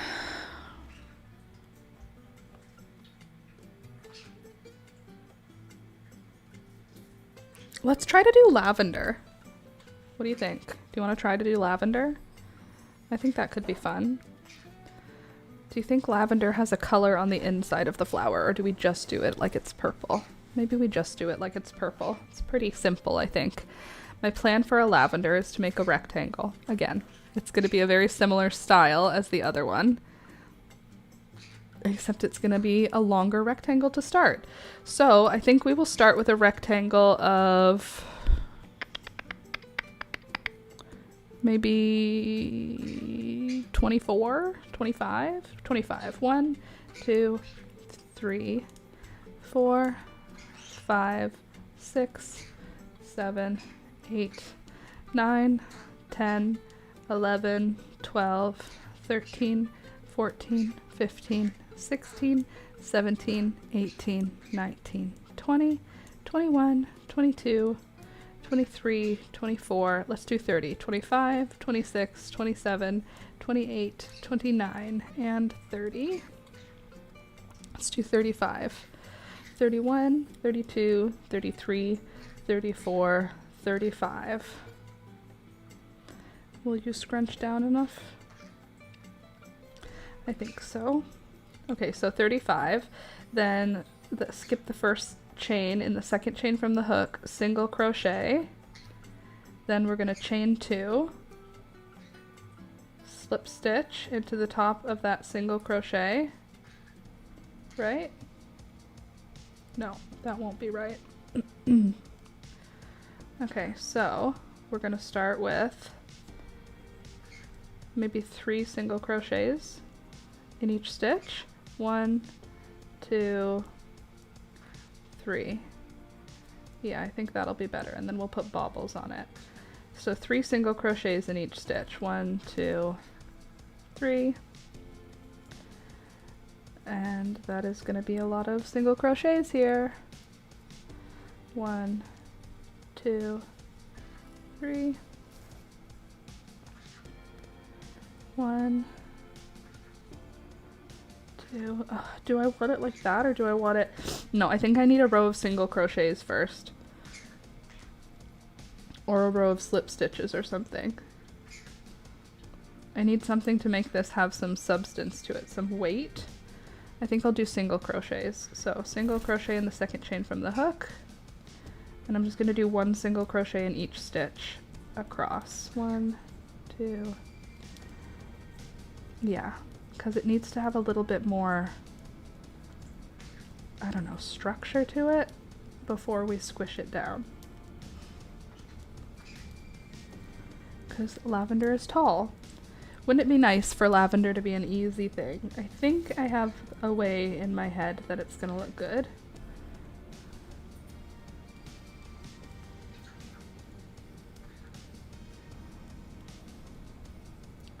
I just think it needs to have some, like, thickness.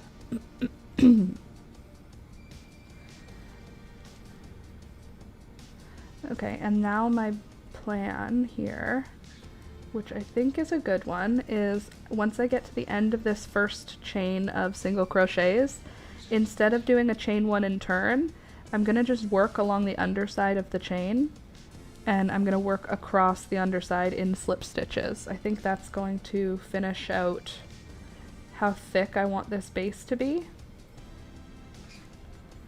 I think.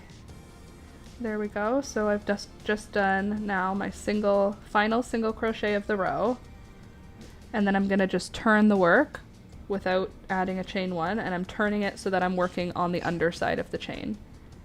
And I'm going to just do, maybe I'll do a single crochet in the first one, and then otherwise I'm going to slip stitch one time in each chain stitch on the underside of the chain all the way across.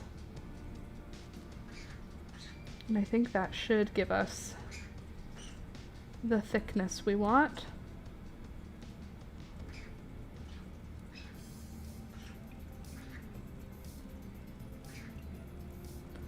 And then to make it lavender, we have to add like little balls on it, but I don't think baubles is what we're looking for. So what do we think? I'm thinking we could do like 3 single crochets in each stitch, because that'll just sort of create like a lump.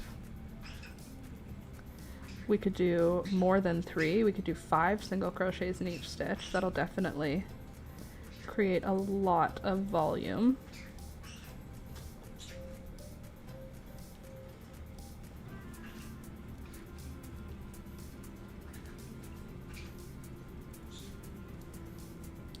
And even, we could probably go up both sides of the work, like how we're doing right now along the bottom of the work. We could do this with our stitch also. There, now we've got a nice thick base to be working into, because eventually this will be twisted on itself and scrunched down, but by giving it this weight and this volume, it'll be harder to scrunch it down really tight the way that a flower will be. Okay, so now we're going to work our way back to our initial stitch. I'll slip stitch into that. Back into our first single crochet is what I'm talking about. And then I'm going to do a chain 1, and now we're working into that beginning row that we started. What am I going to do in this row? I could do like 5 single crochets in one stitch. 1, 2, 3, 4, and 5, because that will create a very big ruffle. And then we could do slip stitch into the next one. Oops. Slip stitch into the next one, then 5 single crochets. 1, 2, 3, 4, and 5, and then slip stitch into the next one, and then 5 single crochets. 1, 2, 3, 4, and 5, slip stitch into the next one, and then 5 in the next one. 2, 3, 4, 5. Okay, so I'm going to show you my thoughts are that these are going to be like rumply bumpily, going in opposite directions and squishing down to give that lavender look. Hopefully. That's my thought. That's what I think is going to happen. Okay, and then slip stitch. So I'll let you know if it does, because it's going to take me a long time to find out because of how many stitches I have to do. 4, 5. So many single crochets. 1, 2, 3, 4, and 5.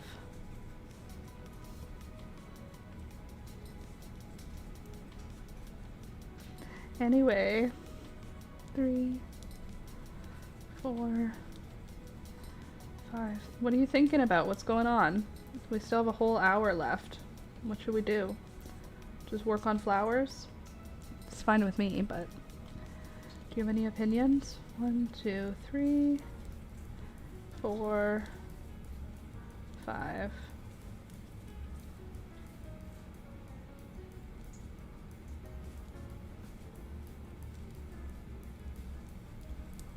One, 2, 3, 4, and 5.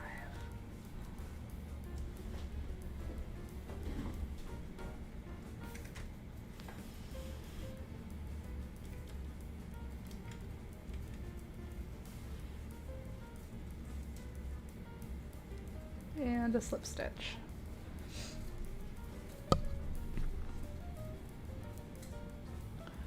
And 1, 2, 3, 4, 5, slip stitch,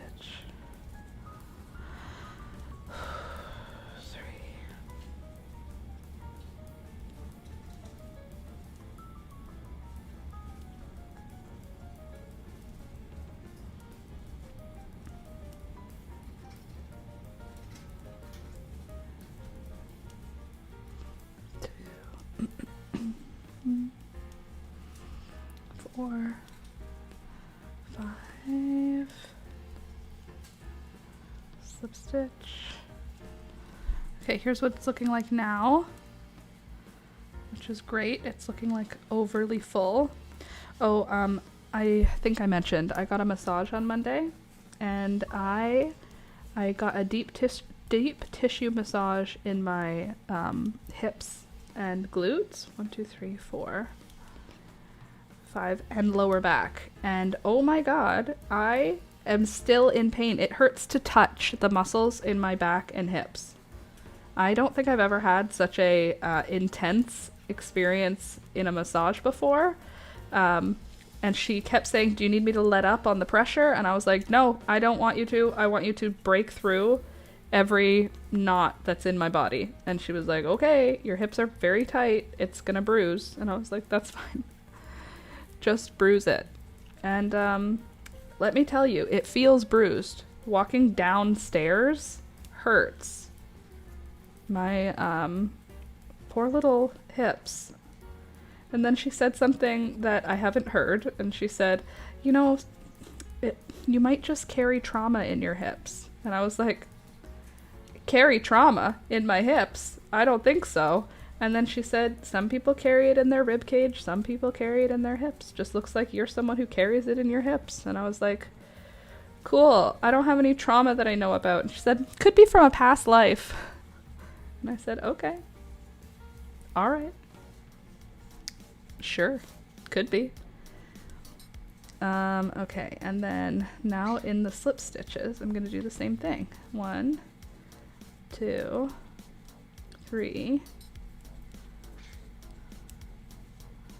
4. Do you ever have your eyebrows just get like hecka itchy? Like sometimes I'll just be like doing nothing and then my eyebrow will get so itchy. And the only way to itch it is to like pinch it. Okay, 1, 2, 3, 4, and then, right? Slip stitch, yeah. Uh-oh, if I can get to it. Looks like a slip stitch might be tough. Great. And then this one, we could do 5, 1, 2, 3, 4, 5. Should I even do both sides? Slip stitch. 1, 2. Yeah, I should do both sides. It's gonna look better that way. It's gonna look better. 1, 2, 3. 4. There's no room for a 5th one. Slip stitch. 5 more. 1, 2, 3, 4. Only have a million more of these to do. We're almost there. Okay, see what it looks like now? It's got 2 sides to it. Still, it's going to be scrunched down farther and twisted. And when we scrunch it down and twist it, I think we're going to end up with lavender. I think. That's what I think. 5. And slip stitch. 5. 1, 2, 3. I just have to get back to the beginning and then I'm gonna be golden and I don't have to do any more of these annoying single crochets through a million layers of yarn. Slip stitch, and then 5 more single crochets. 1, 2, 3, 4, ugh, and 5.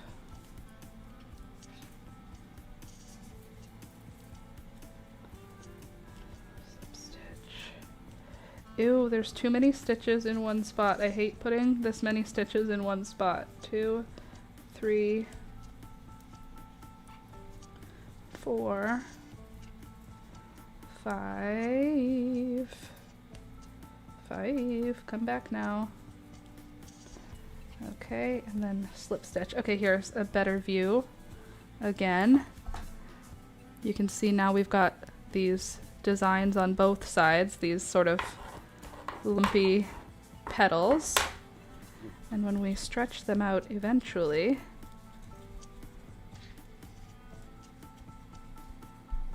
there, that kind of it's giving lavender. And then we're going to be doing a drawstring method, so that means we're going to twist it and squish it down, and once it's twisted and squished down, I think it'll even look more lavendery, hopefully.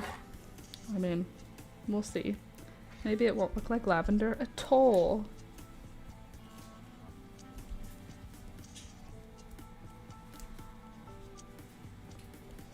One, 2, 3,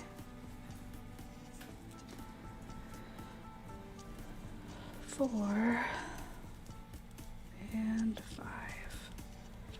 So I think that slip stitch row might not have been necessary for this. I think I'll leave that out if I do this one as a tutorial. 1, 2, 3, 4, 5. Maybe we won't twist it, maybe we'll just squish it. Skip the twist and go for the squish. You know? Maybe the top gets twisted or something.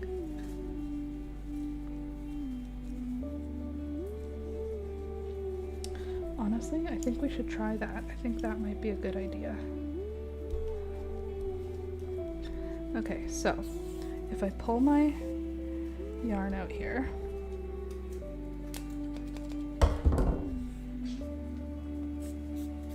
cool. Then I get, oops, get that end, weave in the end with my yarn needle.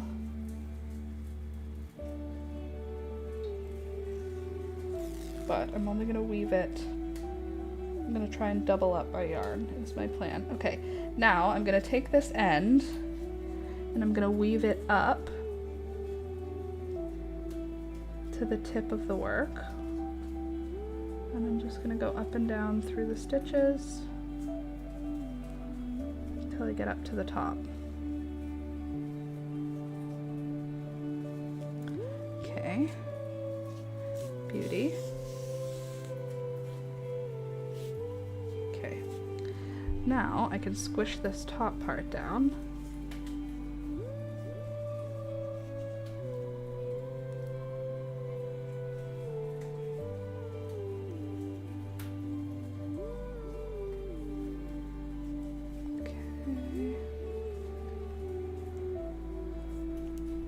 It's working. I believe it is working. So I'm just gonna weave this tail end through until I get back down here. Good. Got it. Okay. So I can pull this down and then I can twist the top as I pull it down so that it rotates itself like that.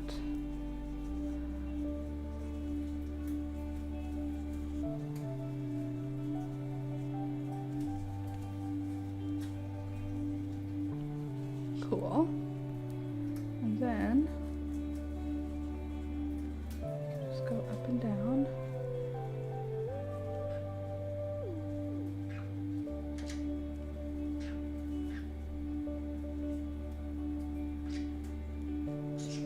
gonna look good. I can feel it. I believe.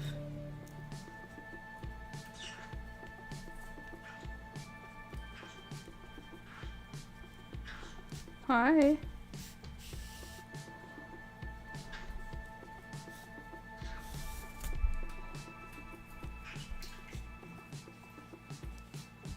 hold on. Just trust the process here. Down, up, down, up, down. Okay.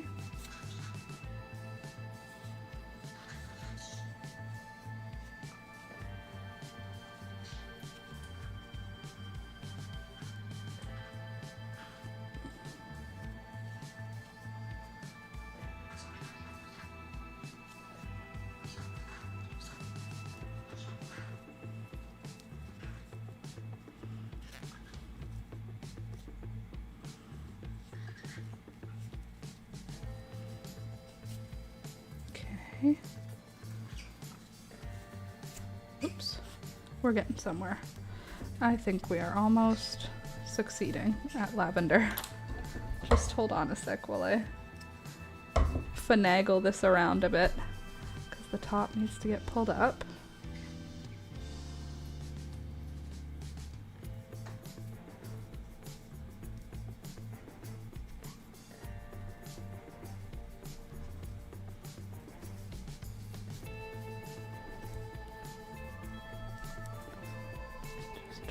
It. Hopefully.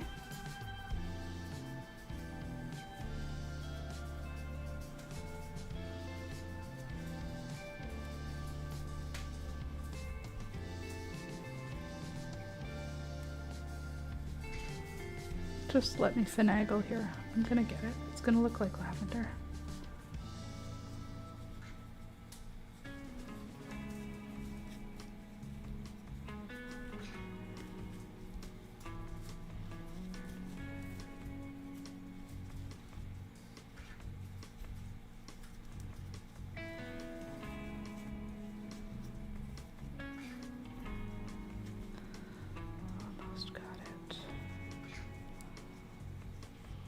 I think I might just be praying out loud here.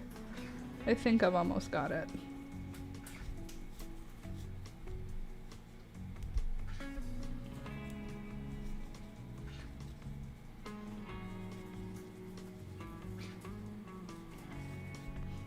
Well, this is something that took way too long for it to be as not good as it is.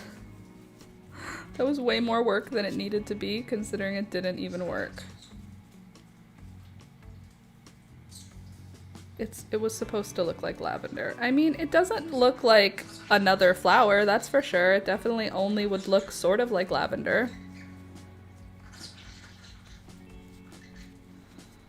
I just feel like it's not doing... The top part isn't doing what I want. It's like I want this part to be straight. Somehow.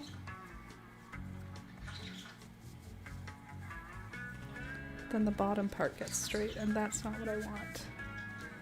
Maybe if I go backwards and forwards with it.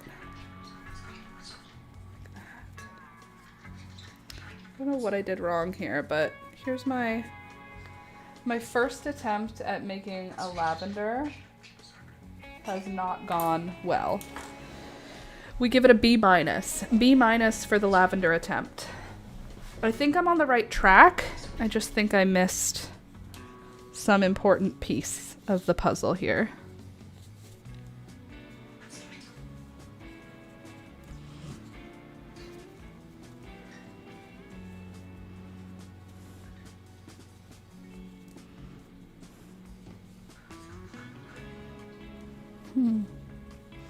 Yeah, I'm not seeing any other way of organizing this that makes sense.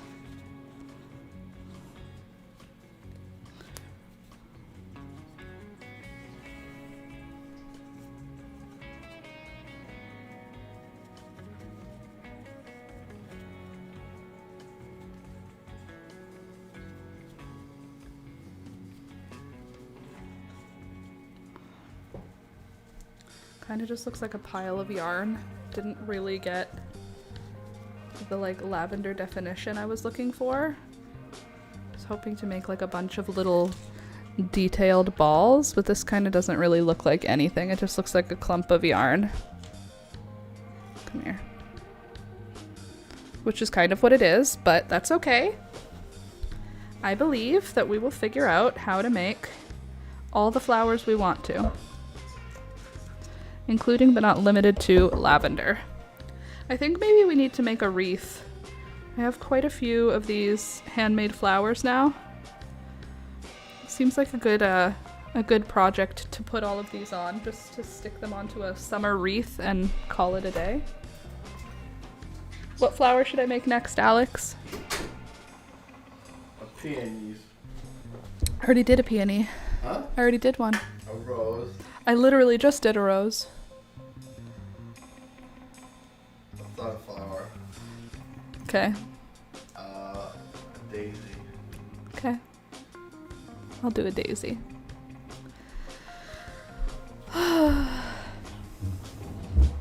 Woe is me. Okay. So for a daisy, we are going to start with yellow, of course. Give myself a nice long tail because I'm going to try and make it a drawstring daisy. How many petals does a daisy have? Quite a few, doesn't it? Probably at least 8. So that means we're going to do 1, 2, 3, 4, 5, 6, 7, 8, and 9. And we want the center to show. So if we do 8, then we need 16. So 9, 10, 11, 12, 13, 14, 15, 16, and then 17 for my chain 1. And then I'm gonna single crochet across.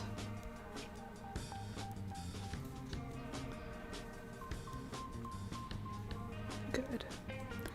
And then I think I'm gonna single crochet across again. 2 rows of single crochet across.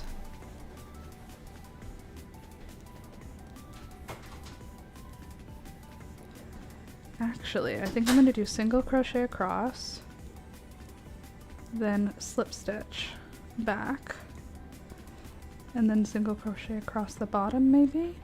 Or am I going to do 2 rows of single crochet and then the bottom is where I'll work? I think that's what I'll do. So single crochet across that bottom row. Oh, sorry, you can't see what I'm doing. I promise, I'm crocheting. Ugh. Let's try and just adjust here. Okay, so I have a row of single crochets. I chain 1 and turn, and then I'm gonna do a row of, maybe I do a row of slip stitches here because this is now the bottom of the work, I think. So I'm gonna slip stitch across to thicken the row.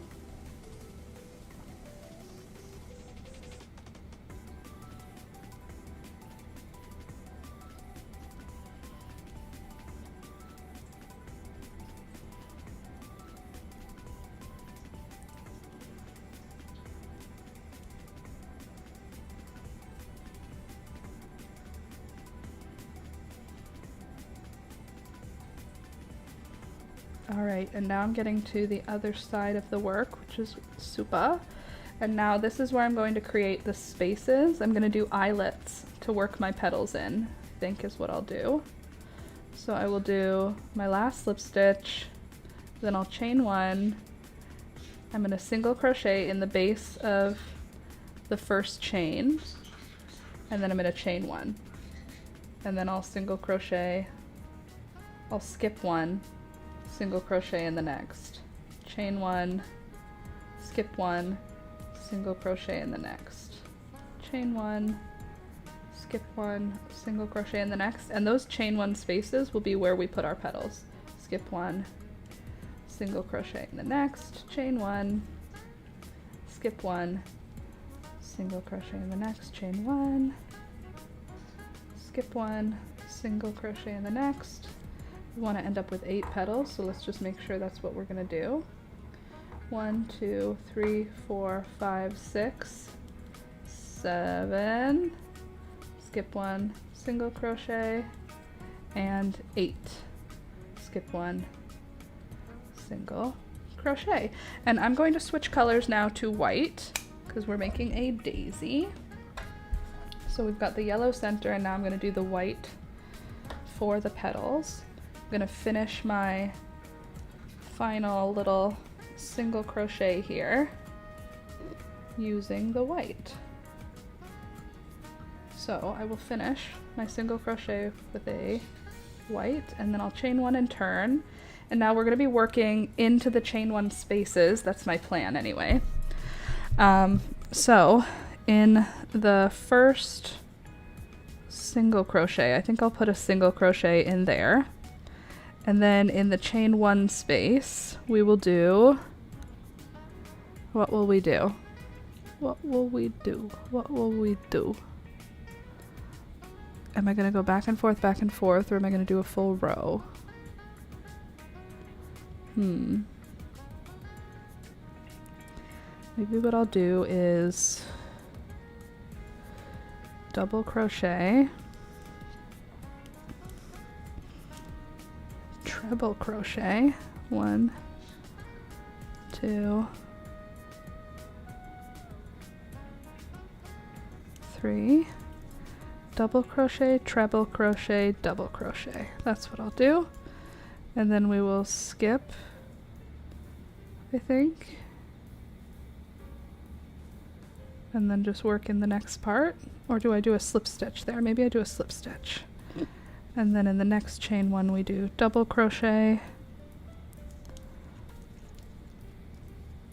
treble, so 1, 2, yarn over, treble crochet, 1, 2, 3, and then a double crochet.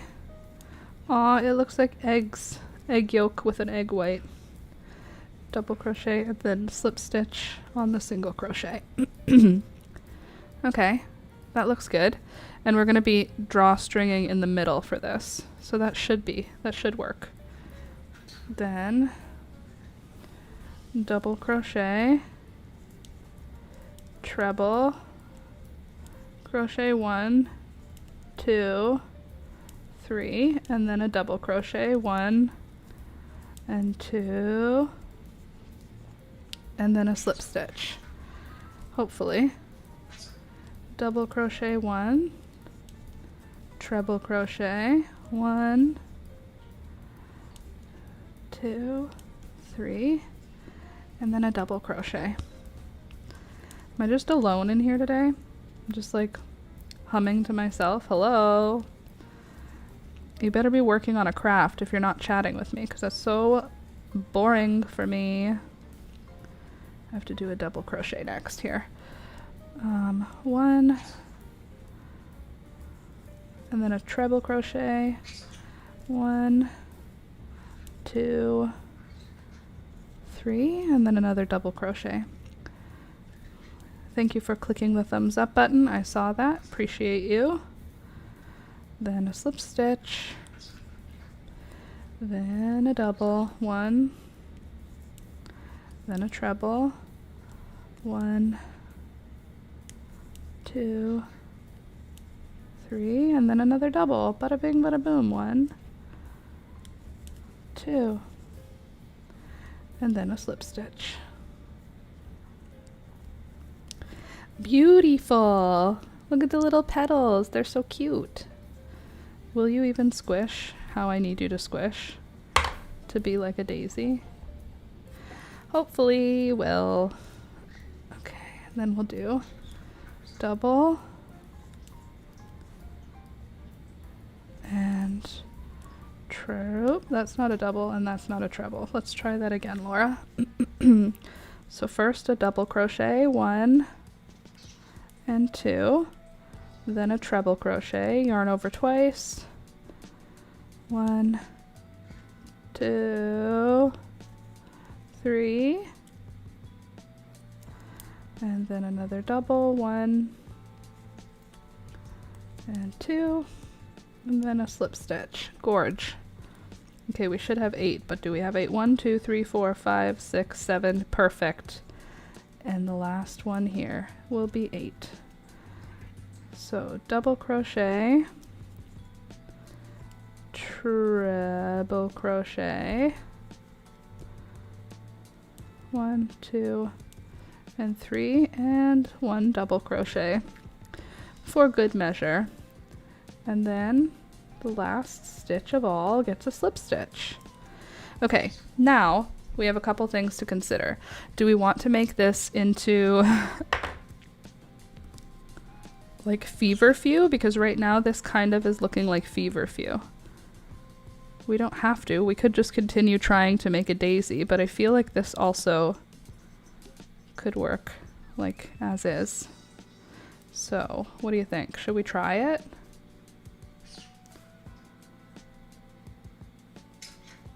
Will you even squish the way I want you to? You literally might not even squish how much I need you to squish.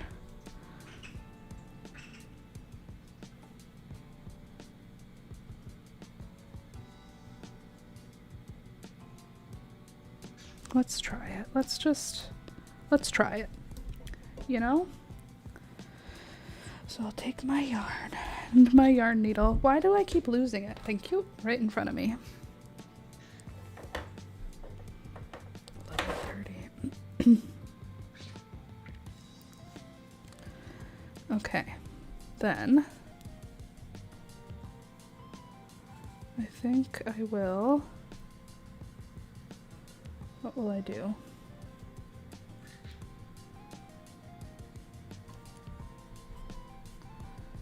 Start here. Weave down. Weave up. Weave down. Weave up. Weave down. And weave up.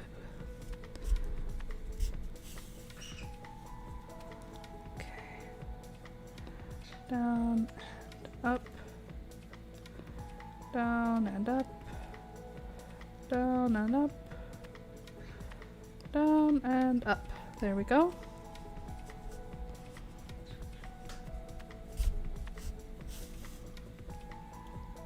And then down again.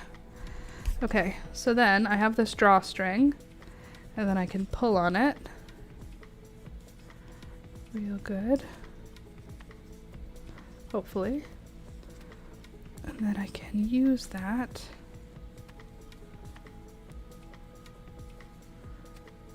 to pull this together. Where's that side? There you are. Good. It's giving fried egg. Fried egg, but make it cute. That's what we're doing here.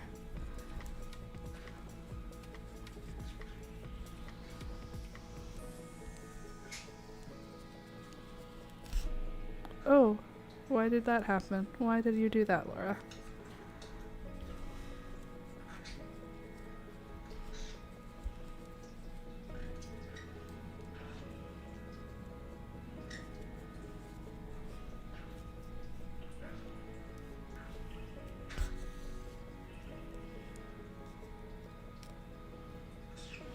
Okay.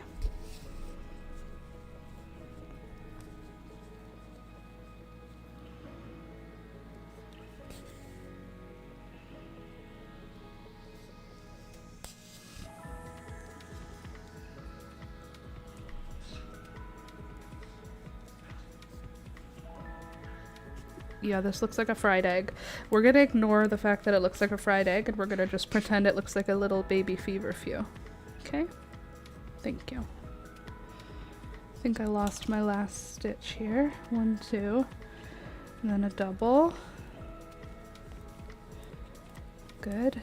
And then we can slip stitch here and pull that through.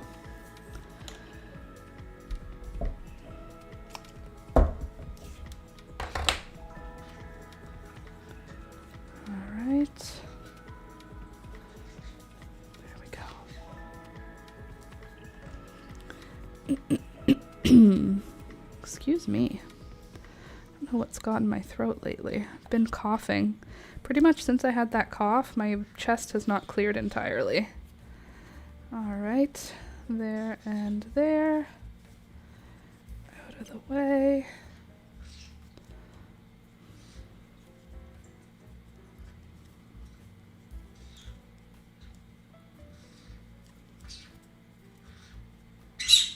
Hey. Beelzebub. Where did I put the... Oh, it's still attached. Very good.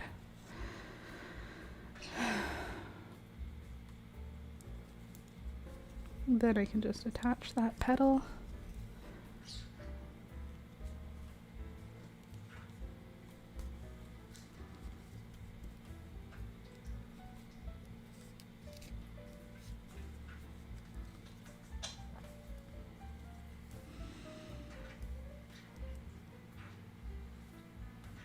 Okay.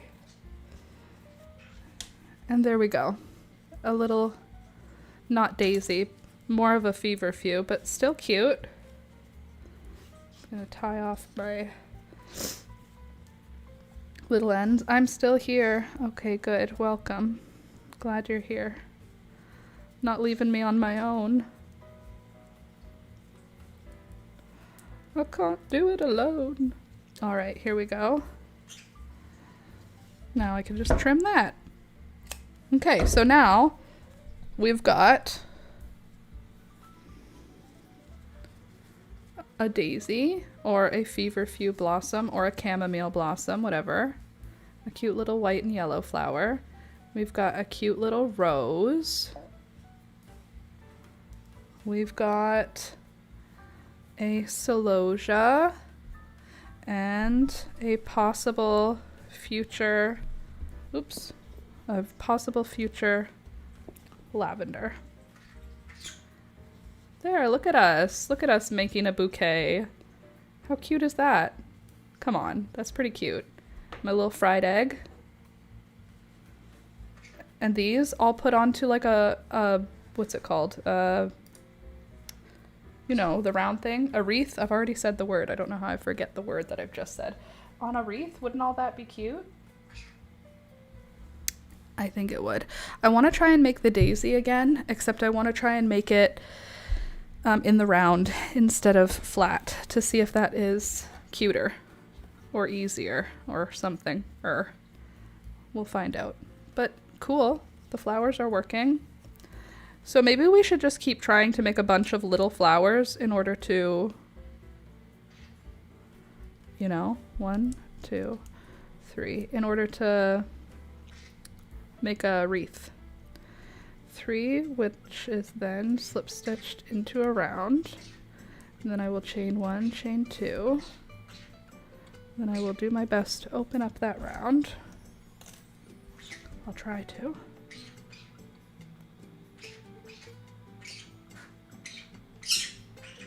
Beelzebub. What is it, honey?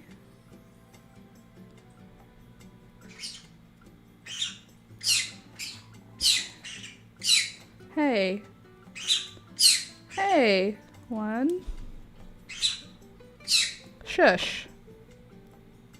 I think I need to do a single crochet round here. Beelzebub.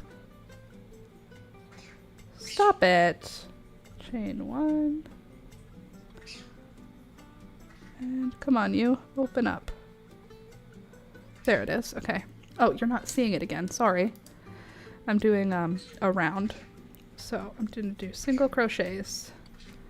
9 of them, I think. 1, 2, 3, or maybe I should do 10 for 5 petals. 4, shh. 5, shh. 6.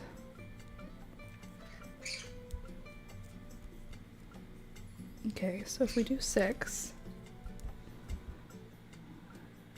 that's a start. Then we can join the round, chain 1, and then I can put 2 in each one. 1, 2, 3,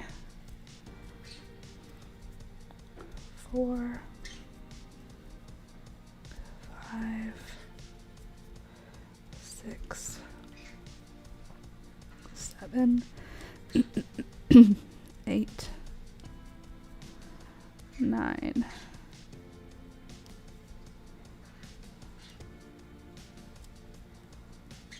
Come on, you. 9 and 10. And did we get ourselves almost all the way back? 10, and then we have 11 and 12. Okay, so this is going to have 6 petals, which is fine. 1 and 12. Okay, now we can join the round with a, hey, slip stitch. Stop it!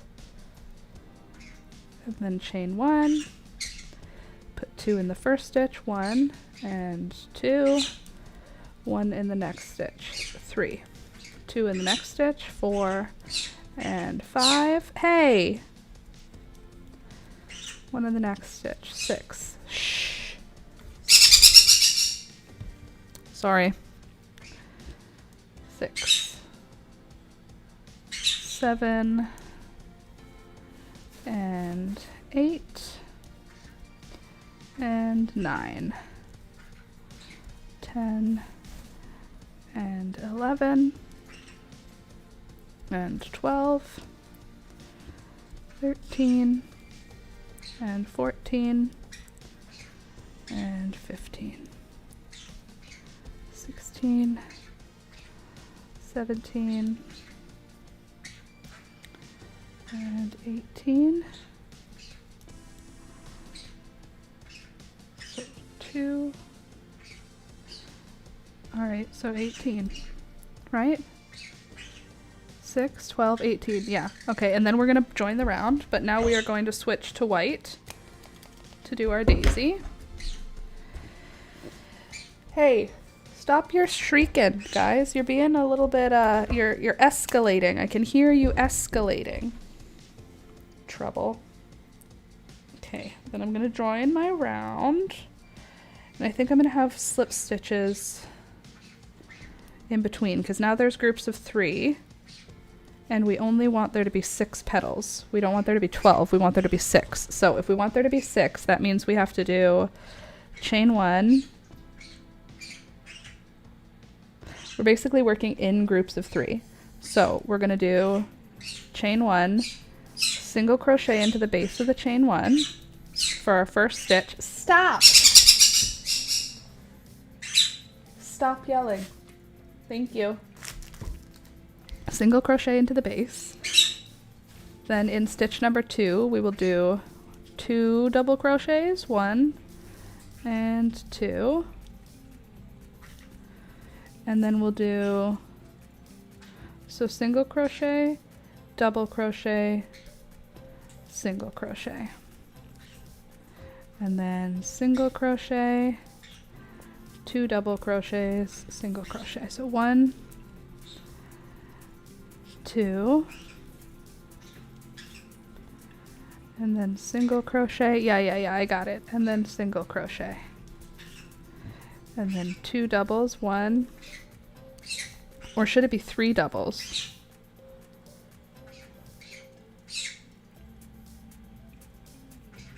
Like, we want it to stay flat, right? So maybe this one we do the doubles, just 2 doubles. 1, 2, and then 2 doubles. 1 and 2. And then we do 1 single in each of the next 2 stitches. 1 and 2. And then 2 double crochets in the next stitch. 1 and 2. And then 2 single crochets, 1 single crochet and 2 single crochets. And then 2 double crochets in the next stitch, 1 and 2. And then 2 single crochets, 1 and 2. Okay. And then 2 double crochets in the next, 1, gorge and 2, and then there should be 1 stitch left in the round if I counted right, because that's a single crochet. So that means this one is a single crochet, and then we join the round with a slip stitch at the top of the first single crochet, or at the top of the chain 1, whatever you want to call it. There. So we have 6 stitches, or 6 petals at this point. It just looks like a fried egg, but it's not. It's more than just a fried egg. Because now we're going to make them into real good looking petals. So I'll start with a chain 1, single crochet at the base of the chain 1, and into the single crochet. Now we have 2 double crochets.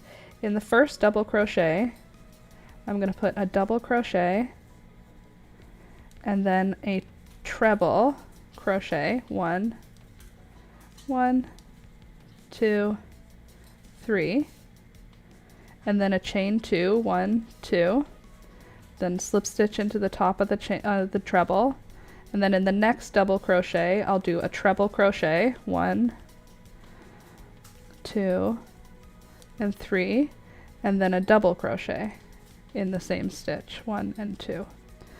And that creates our little pointy petal. And then in the next 2 stitches, I guess I'll do single crochets again. 1. I feel like I should be doing slip stitches though. Maybe I do slip stitches there. So I do 2 double crochets. Cool. Should I be doing the...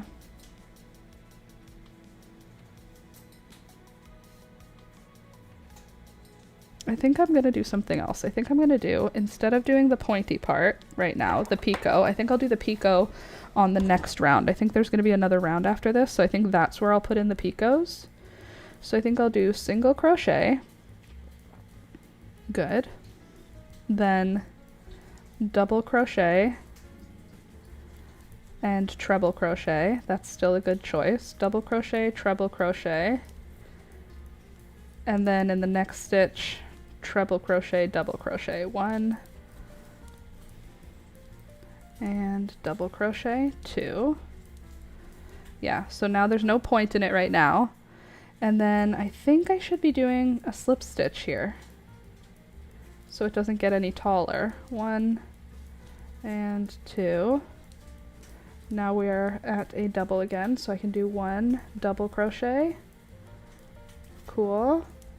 1 treble crochet. 1, 2, and 3. And then a treble crochet in the next stitch. 1, 2, 3. And then 1 double crochet in the same. 1, 2. And then slip stitch, slip stitch, and then repeat it. So I'm just going to repeat that around. Double crochet in the first double crochet stitch, followed by a treble crochet in that same stitch. Then in the next double crochet stitch, I will do 1 treble crochet, followed by a double crochet, followed by 2 slip stitches. 1 and 2.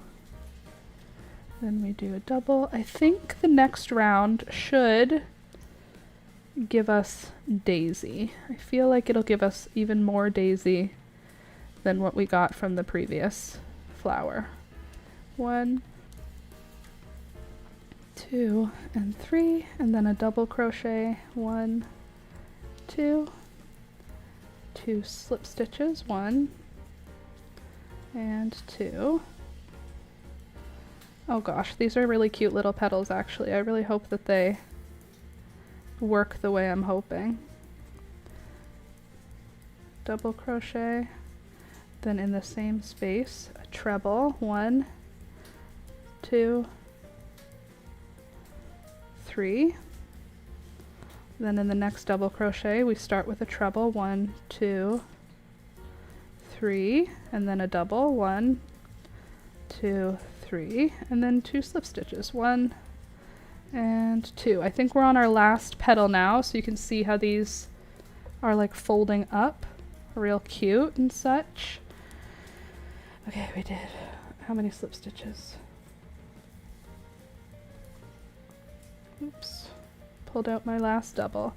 Treble and then one more double, 1, 2, and then 2 slips, 1 and 2, then a double, 1 and 2, then a treble, 1, 2, and 3, then a treble in the next one, 1, 2, 3, then a double, 1, 2, and then a slip stitch, and then a slip stitch again. And now we've got pretty much the same looking flower that we did. I feel like the one we're working now looks a little bit better even than the one we did flat. I think it looks cuter in the round. But now I'm gonna add another row or another round, but in the top middle of each section, that's where we're gonna do to add height. Words are hard, don't worry about me. Okay, so I'm gonna do slip stitch in the first single crochet. Now we have double, treble, treble, double. So in the first double, we'll do a single crochet. In the first treble, we'll do a double crochet, a treble crochet. Cool, right. So far so good. And then a chain 2, 1, 2, slip stitch into the top of that treble.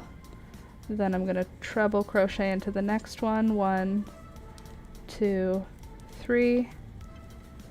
Good, and then I'm gonna double into the same stitch, 1 and 2. And I think that's gonna give us like our pointier looking petal. Good, and then the next ones will be slip stitched. So we're slip stitching. So we do treble and then another double, 1, 2, and then we slip stitch to the next one, slip stitch to the next one, 1, 2, slip stitch to the next one, 3. We have to do it until we get to this guy. So slip stitch here, and then we're gonna do double, 1 and 2.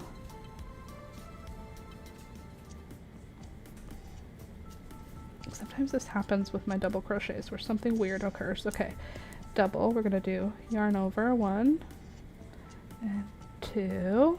Then we're gonna do a treble, 1, 2, 3. Oops, that was almost all of 2. 2 and 3. Then chain 2, 1 and 2. Slip stitch into the top of the treble. Treble into the next double crochet, 1, 2, and 3.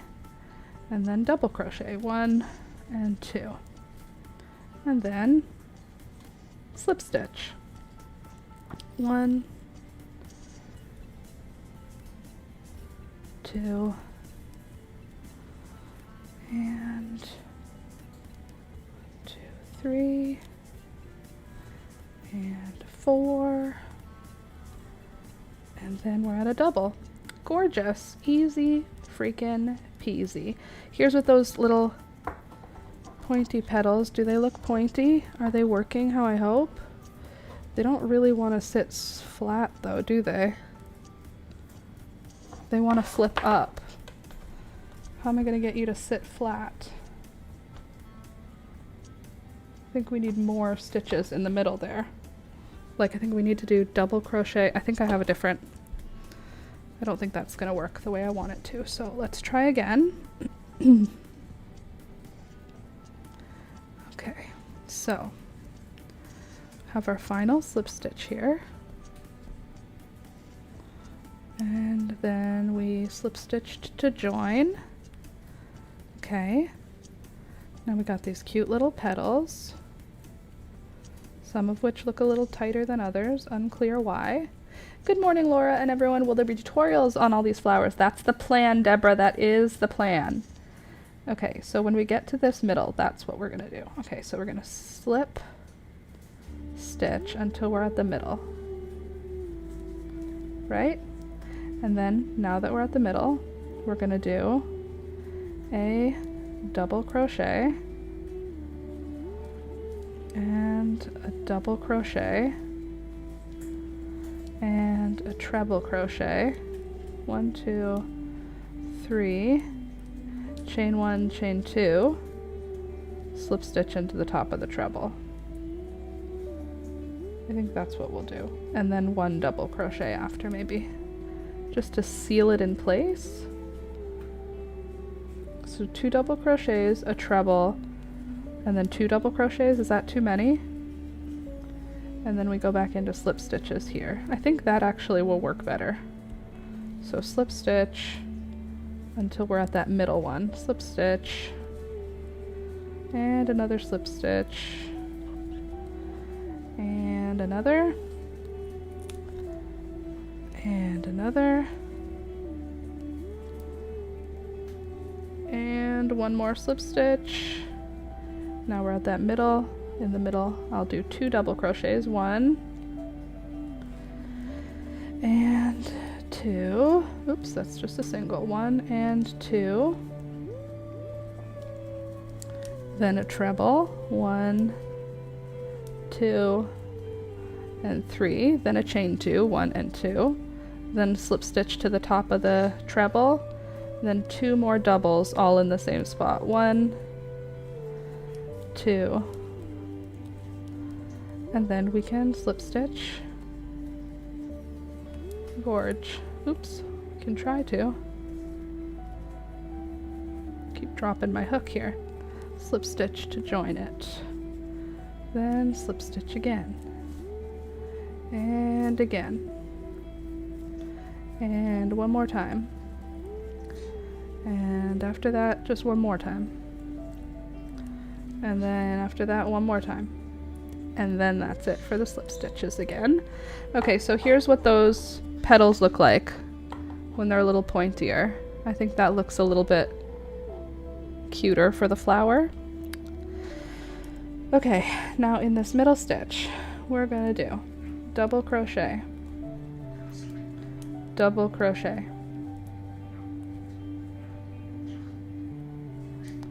treble crochet,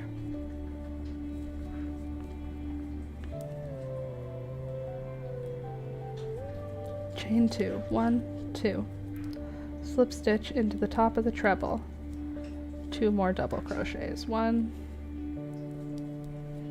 and 2, and then we will slip stitch to the next top of the petal. 1, 2,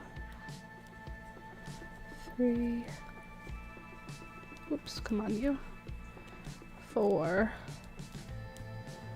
and 5, one more, and then we're at the middle again. And in the middle we do 2 double crochets. There's 1, there's 2, then a treble crochet, 1, 2, 3, chain 2, 1 and 2, slip stitch into the top of the chain 2, 2 more doubles, 1 and 2. Come on, that's looking pretty cute. Come on, that's cute. Cute little flower. No thoughts, just daisy. And then we can slip stitch to the next one. 1, 2, 3, 4, 5, and 6. And then 2 double crochets. There's 1, and there's, oops, there's 2. Then a treble crochet, 1, 2, 3, chain 2, 1 and 2, slip slip stitch to join the round. That's not what I did. Slip stitch at the top of the chain 2, then a double crochet, and then one more double crochet, and then slip stitch again 6 times. 1, 2, 3, oops, 3, 4, 5, and 6, and then my last petal, double crochet once, double crochet twice, 1 and 2, treble crochet, 1, 2, 3, chain 2, 1 and 2, slip stitch to the top of the treble crochet, and then 2 more double crochets in there, 1 and 2, and then I can slip stitch to the end of my round. 1, probably 5 times, I think. 1, 2, maybe not even 5, 3, just 3 times, and then I'm back at the beginning. So I can join my round here and pull it through and end up with a very cute little 6-petaled daisy flower. Look how cute. Now I could go around the whole thing with some slip stitches or something in order to kind of finish it off a bit, but you have 2 options. You can either put the petals flopping outward like this, which is cute. Hold on, like this. You can either have it cup out like that, cute, or you can have them cup in because they're like a little bit round. And if you cup them in a bit, you get like a totally different looking plant or a different looking flower. Or you could flatten them out.